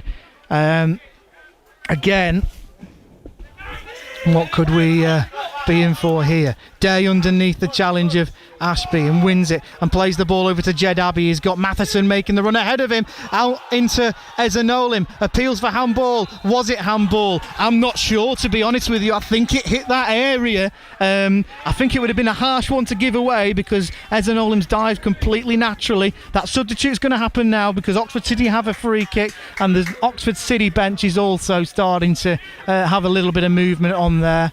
I'm not quite sure who's going to come on, but we'll see this substitute for Alfreton as Josh Clackstone will be making his way on the pitch for Sam Osborne. Just going back to those penalties, that penalty appeal, Andy, I think the key word there is the natural position that he was in, that Ezanolim was in. That's why, if it was to have struck his hand, I don't think anything has been given because he's not in an unnatural body position. Yeah, still the goals, it remains goalless at Oxford United. 0-0 against Watford. There's been a goal at the bottom though. Good news, West Brom 1, Hull 0 from an Oxford United perspective. It's still Blackburn 1, Cardiff 1, Luton 0, Middlesbrough 0, and Plymouth 2, Derby County 2. Still as you were in National League North though. You can hear the screams from the Oxford City bench. Tom Scott continues to battle to try and win this. Newell. Underneath it is the Day, and the referee is going to get a shout from Jake Day to say that he was put off by Andy Ballard, who, did go for the ball there as Jake Day was trying to hook the ball away, but right, he is in his technical area. Yeah. It's just really close to the pitch here at Alfreton. McEachran gets a toe on the ball there. The referee's seen a tug of the shirt there, which is a little bit rich from the referees because everyone's been trying to take everyone's shirt today, both Oxford City players and Alfreton Town players. Lewis Coyle is getting ready to come on.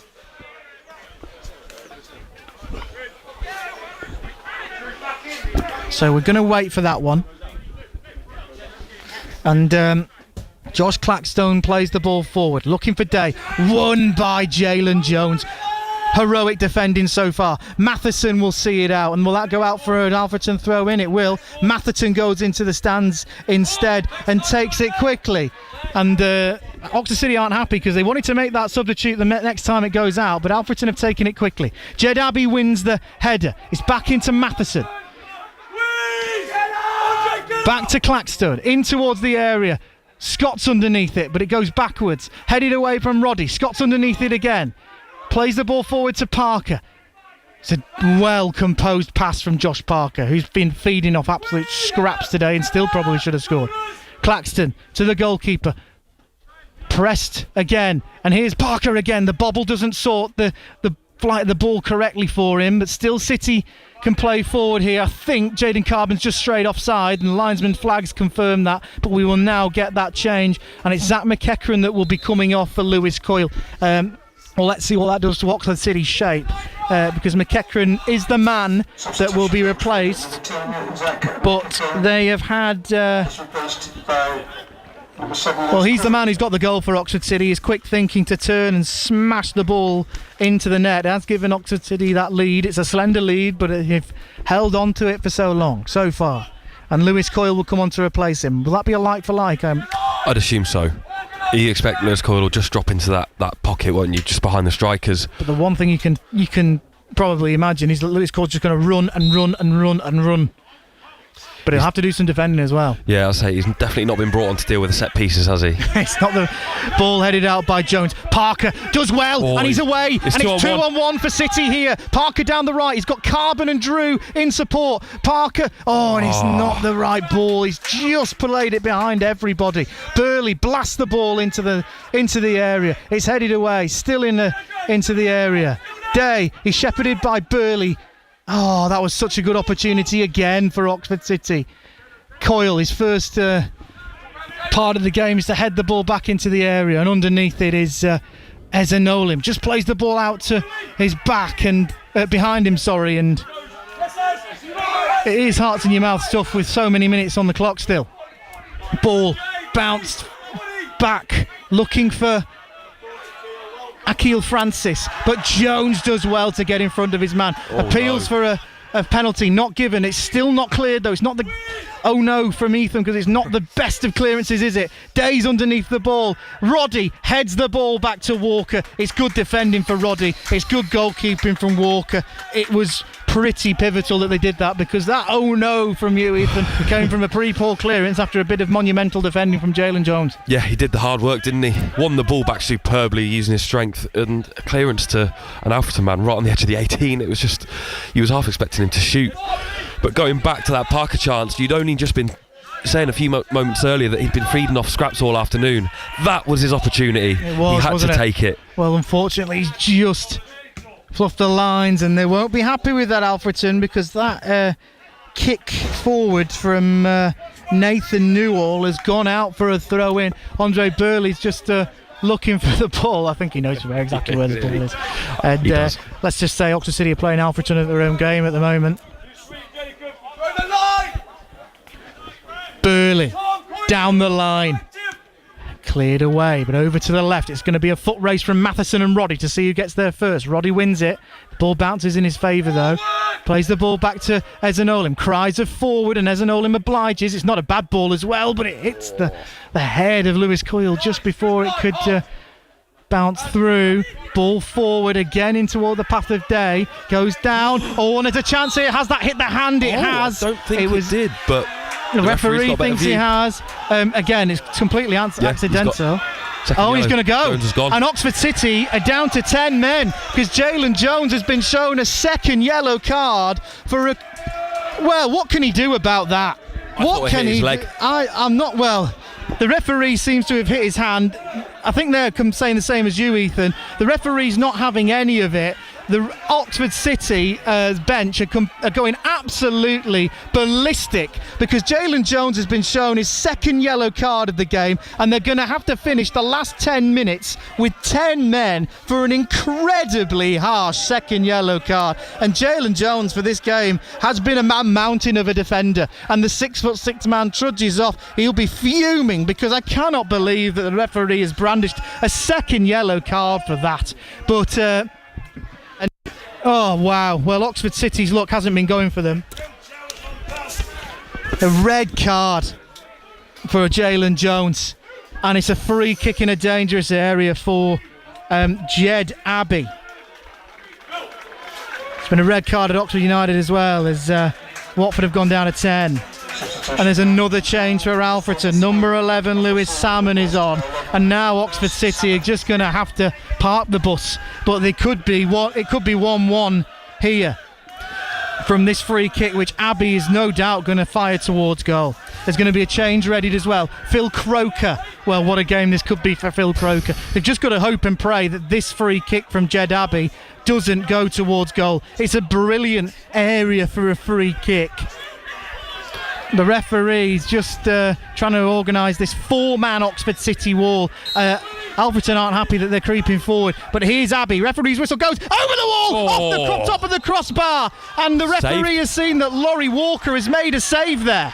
Well, how could he have got the trajectory on that? But it's a corner. They want to make the substitute before this corner's taken. I think they've just got to allow Oxford City to take this corner. Laurie Walker is down injured. It's frantic defending from Oxford City, but it is a frantic end to this game where once again Oxford City have been really harshly done by. Walker's going to have to get treatment here. Well, I'll repeat. We're going into the last 10 minutes here. It's Alfreton Town 0, Oxford City 1. It's been a game of little to no football where both teams have battled away. And Oxford City are now down to 10 men as Jalen Jones, the centre-half, has been sent off for a second yellow card. Number 22, Jaden Carbon, is on the board, so he'll be replaced by Phil Croker to see out these last few stages of the game. Well, Ethan, this is an incredibly hard decision in my opinion, where he couldn't have done it. Even if it did hit his hand, it's not deliberate. No. And it's not a booking in my opinion. It's harsh, very, very harsh. So Jaden Carbon is being ushered off the pitch here. He's taking as much time as possible. But what have Oxford City got to do now? They've just got to hang on in there, haven't they? They've got 10 men though. And it's not just any player they've lost. They've lost arguably the man of the match, I'd say. He's defended superbly. He's dealt with everything that Alfreton have, well, metaphorically and quite literally thrown at City. Well, Phil Croker jogs in. It's been a great game for Jaden Carbon, who's race has run rather prematurely. I think they would have wanted to keep him on from the way he's playing, but Phil Croker's back in that 6-yard box. The first thing he's going to have to do is defend this corner, float it in towards the box, and the first thing he does is defend that corner and heads it out. Here's Clackstone though, back into the area.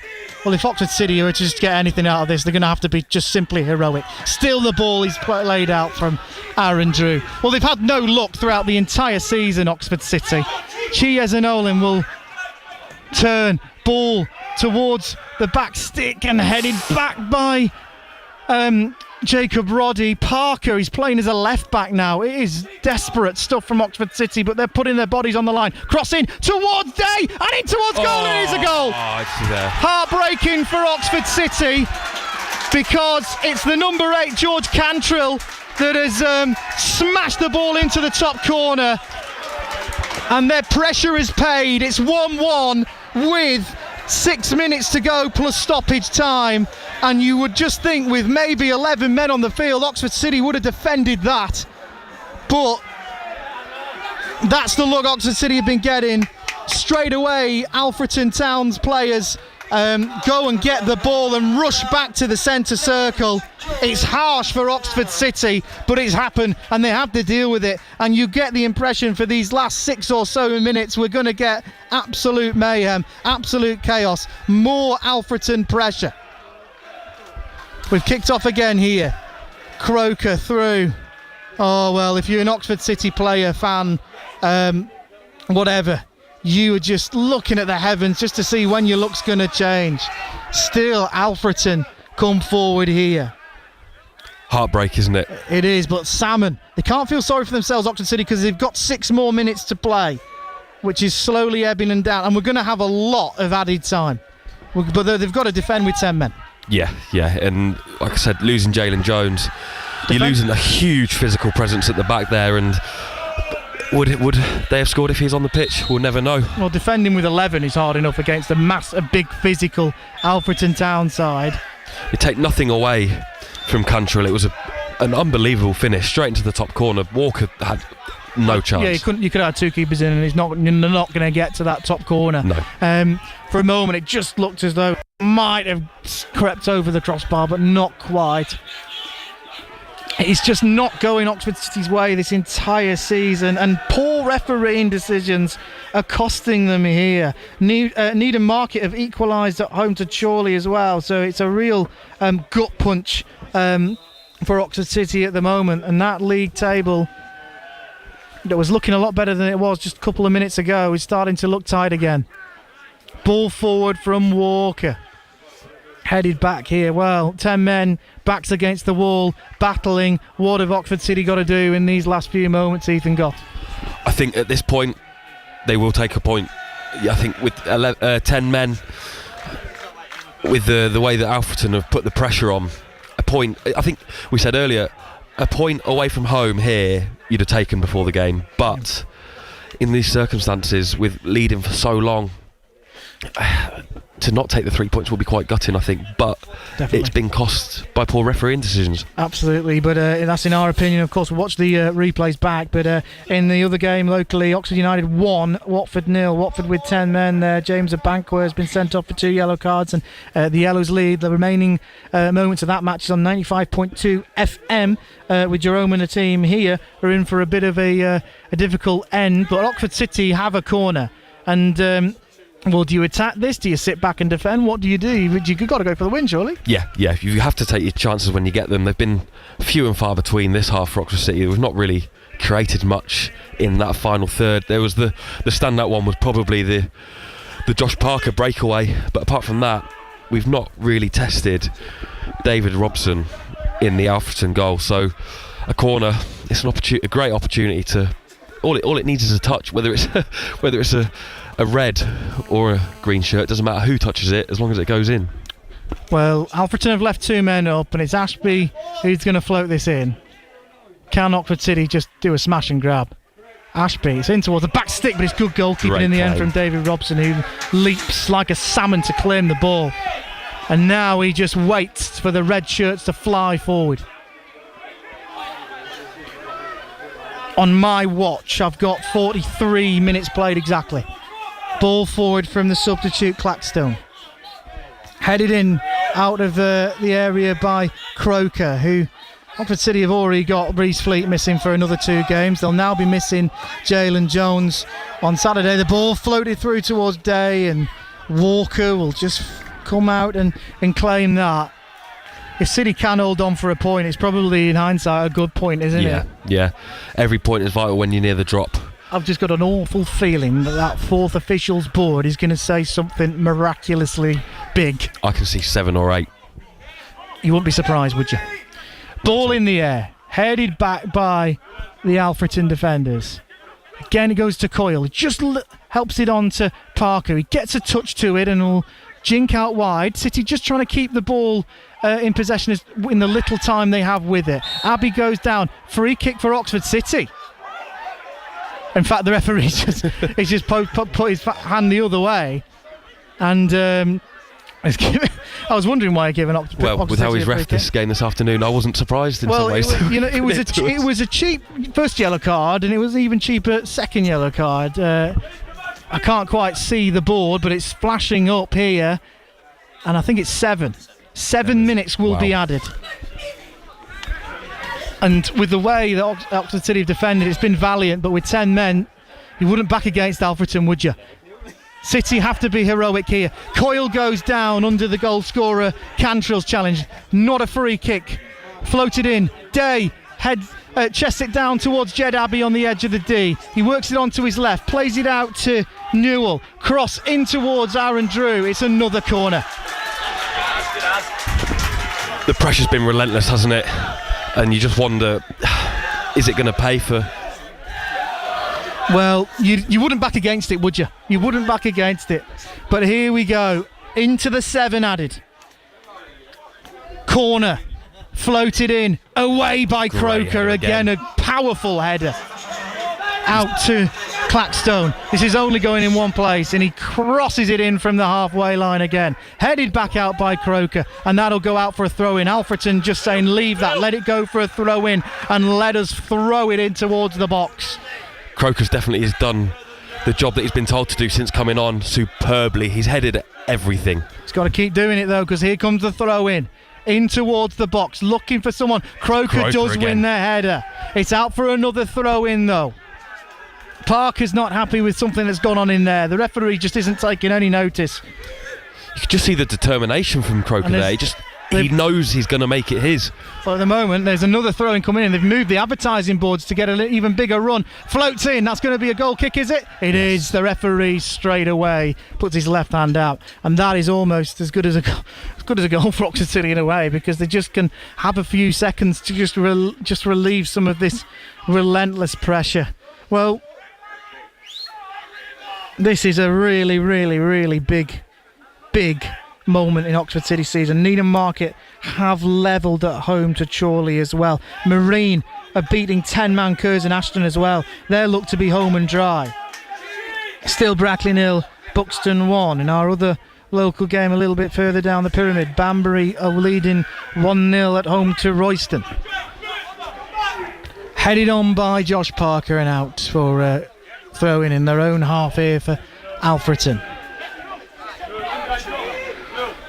Oh, wow. Well, we've had relentless pressure in this second 45 minutes. It has been all the host, but City have given as good as they've got until that contentious red card.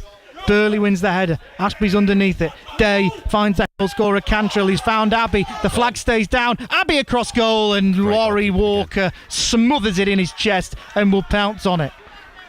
They can be awkward to deal with, those balls that are flashed low and hard across the box, because you don't know who's arriving. You can be quite blindsided as a goalkeeper there, but he's dealt with it fantastically.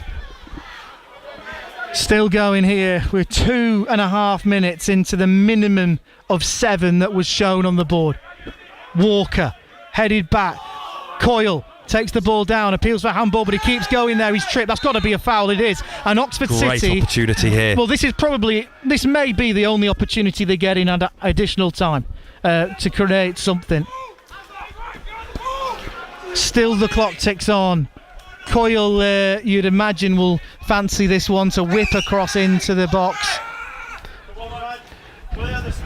And you'd back Croker to get his head on this, wouldn't you? Well, they need to defend this, because there's 2-on-1 here for Alfreton if they play their cards right. Lewis Coyle is going back. Andy Ballard is screaming at his players to get back and actually defend the 2 that they've left up. They need to remember that here, Oxford City. Still we go. Still, it is Oxford City 1, Alfreton Town 1, after that George Cantrell heartbreaking equaliser, after Jalen Jones was controversially sent off for a second yellow card. We're still going here. But City have an opportunity. It's a one-man wall and Ashby to take it. Not many people up there with the 10 men. Ashby, ball in, heading into the air and out by a red shirt. Still not cleared yet. Coyle into Scott. Scott, he's being ushered into an area. Coyle, ball in, headed back out by Day. Croker's in there. Ezra Nolim's in there. It's headed out this way and that, and eventually it's offside. There's a yellow card here for Josh Ashby for kicking the ball away, I think. For Josh Ashby. It's not 2 games because they've. He's his 10th booking of the season, but he's just missed the deadline, so it's now 15. It is another booking for Josh Ashby. Ball down the line. Looking for someone in a red shirt, and it's gone out for a throw in. Is that going to be an Oxford City ball? They think it is. It's not given though, and here comes Adam Lund again.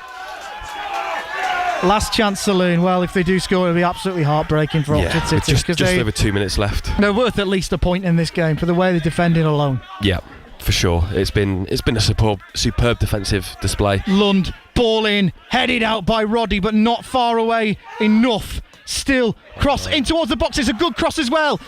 Dangles around in the area, still going, still City can't clear. Shot towards goal, and it flashes wide from the captain Max Hunt, who slices that wide of the post. Gasps from Ethan Goff to my right there. That could be it. I think that was the chance for it to be one. And with that, when you've got the pressure and the ball bouncing around in the box, you just want to get a shot off on target, make the keeper make a save, force him into doing something. But for the home side, it was a bit of a poor attempt in the end, and pressure off. For now is the key word. Exactly. For now, because Laurie Walker is taking his time over this.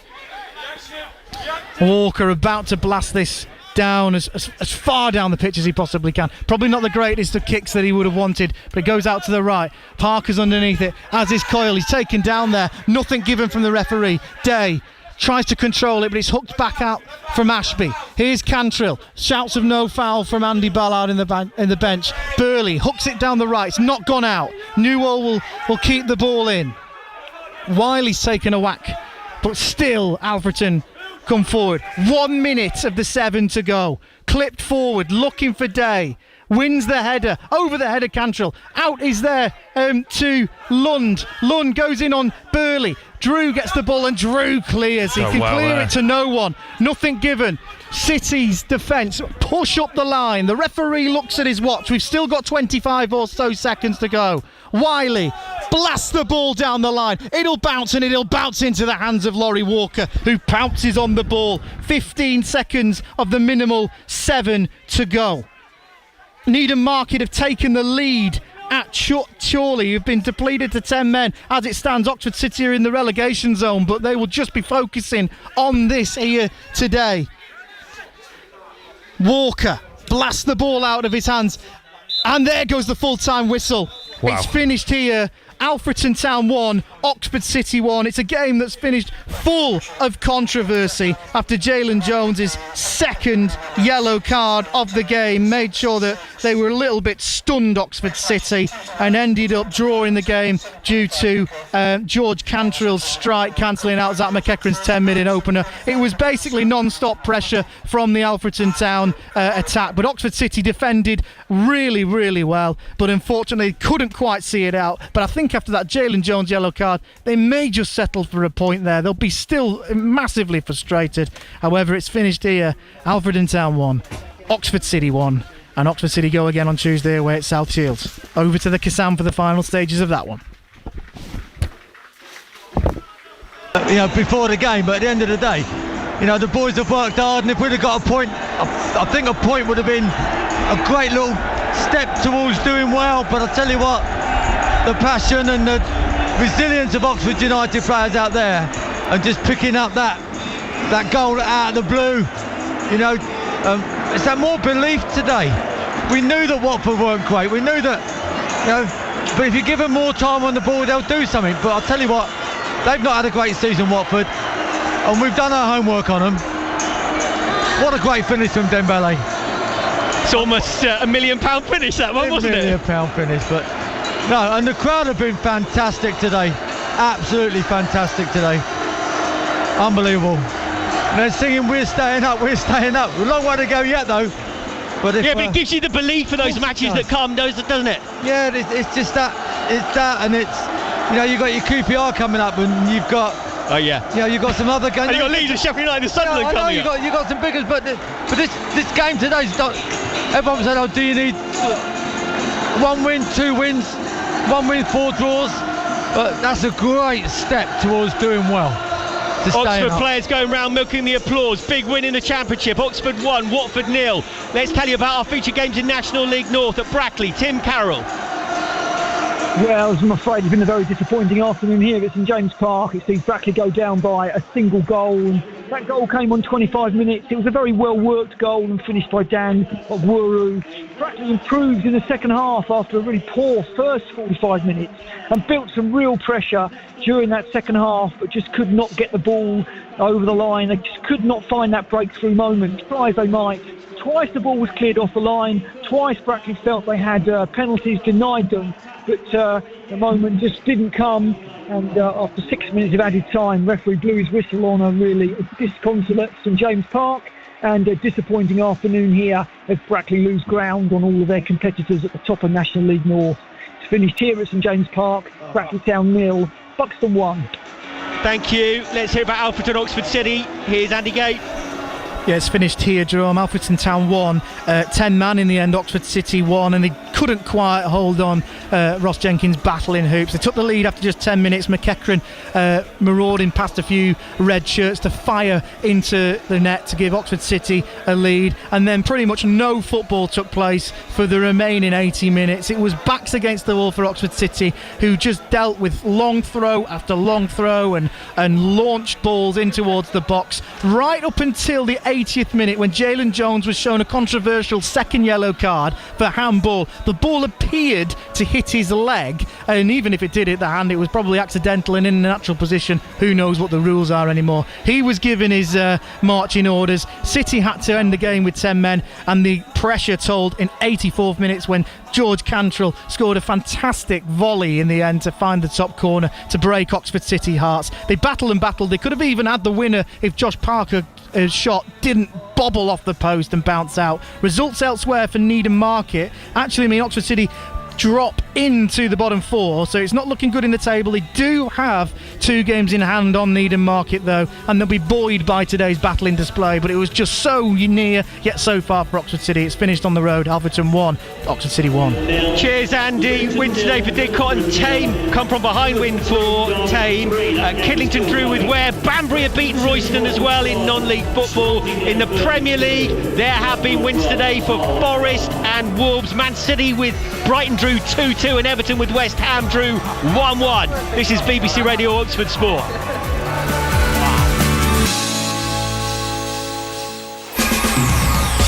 And this is Wasn't It the Game from BBC Radio Oxford Sport after Oxford United beat Watford by a goal to nil. United go long. Harris trying to get in behind, brings the ball down, brought down on the edge of the penalty area. Play on, says the referee. Dembele!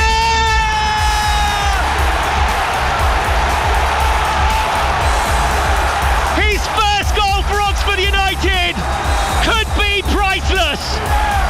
Brilliant from Harris. Credit to the referee for playing advantage when Harris had been brought down. Credit to Dembele for keeping his head and finishing. Oxford 1, Watford 0. Massive.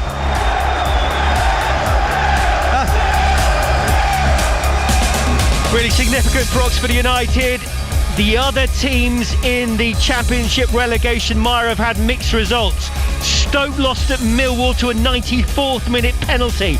Cardiff have won at Blackburn by 2-1 as Blackburn's wretched run against relegation threatened teams continued. Luton drew 0-0 with Middlesbrough, who Oxford United visit next. Derby won 3-2 at Plymouth. Portsmouth beaten 2-1 at Preston. Hull held at West Brom 1-1. You can have your say on BBC Radio Oxford Sports Wasn't It the Game tonight. Get your voice on air. 0808 100 9100. Be honest, did you text me at half time and say get Dembele off, as so many of you did? Come on, what do you think of it now? If you want to get involved on the text 81333, start your message with the word Oxford on WhatsApp 08000 321 333 with Oxford at the top of your message. On X, we're at BBC Oxford Sport. This is Wasn't It the Game? We've got Nick Harris with me. We've got Paul Wakeford with me from the Fence End Pod. Let's get into it. Nick, as Shemi Plaheta went over the halfway line, having had a set to earlier on with the Watford player James Abankwah, I thought this game was drifting away from Oxford United, but those two had been booked in that incident, and then Abankwah pulled back Plaheta and the game changed completely. What a daft sending off from a Watford point of view. What a lifeline in Oxford United's season for a Hughes point of view. And then Dembele comes up with that winning goal. Good credit to the referee for the advantage. Good credit for Harris for creating the space. And we are talking very, very different terms to what we were talking on Wednesday night. I can hear your commentary now. 11 minutes to go, you said. The guy had just been sent off and the game completely changed. And full marks to three people who are probably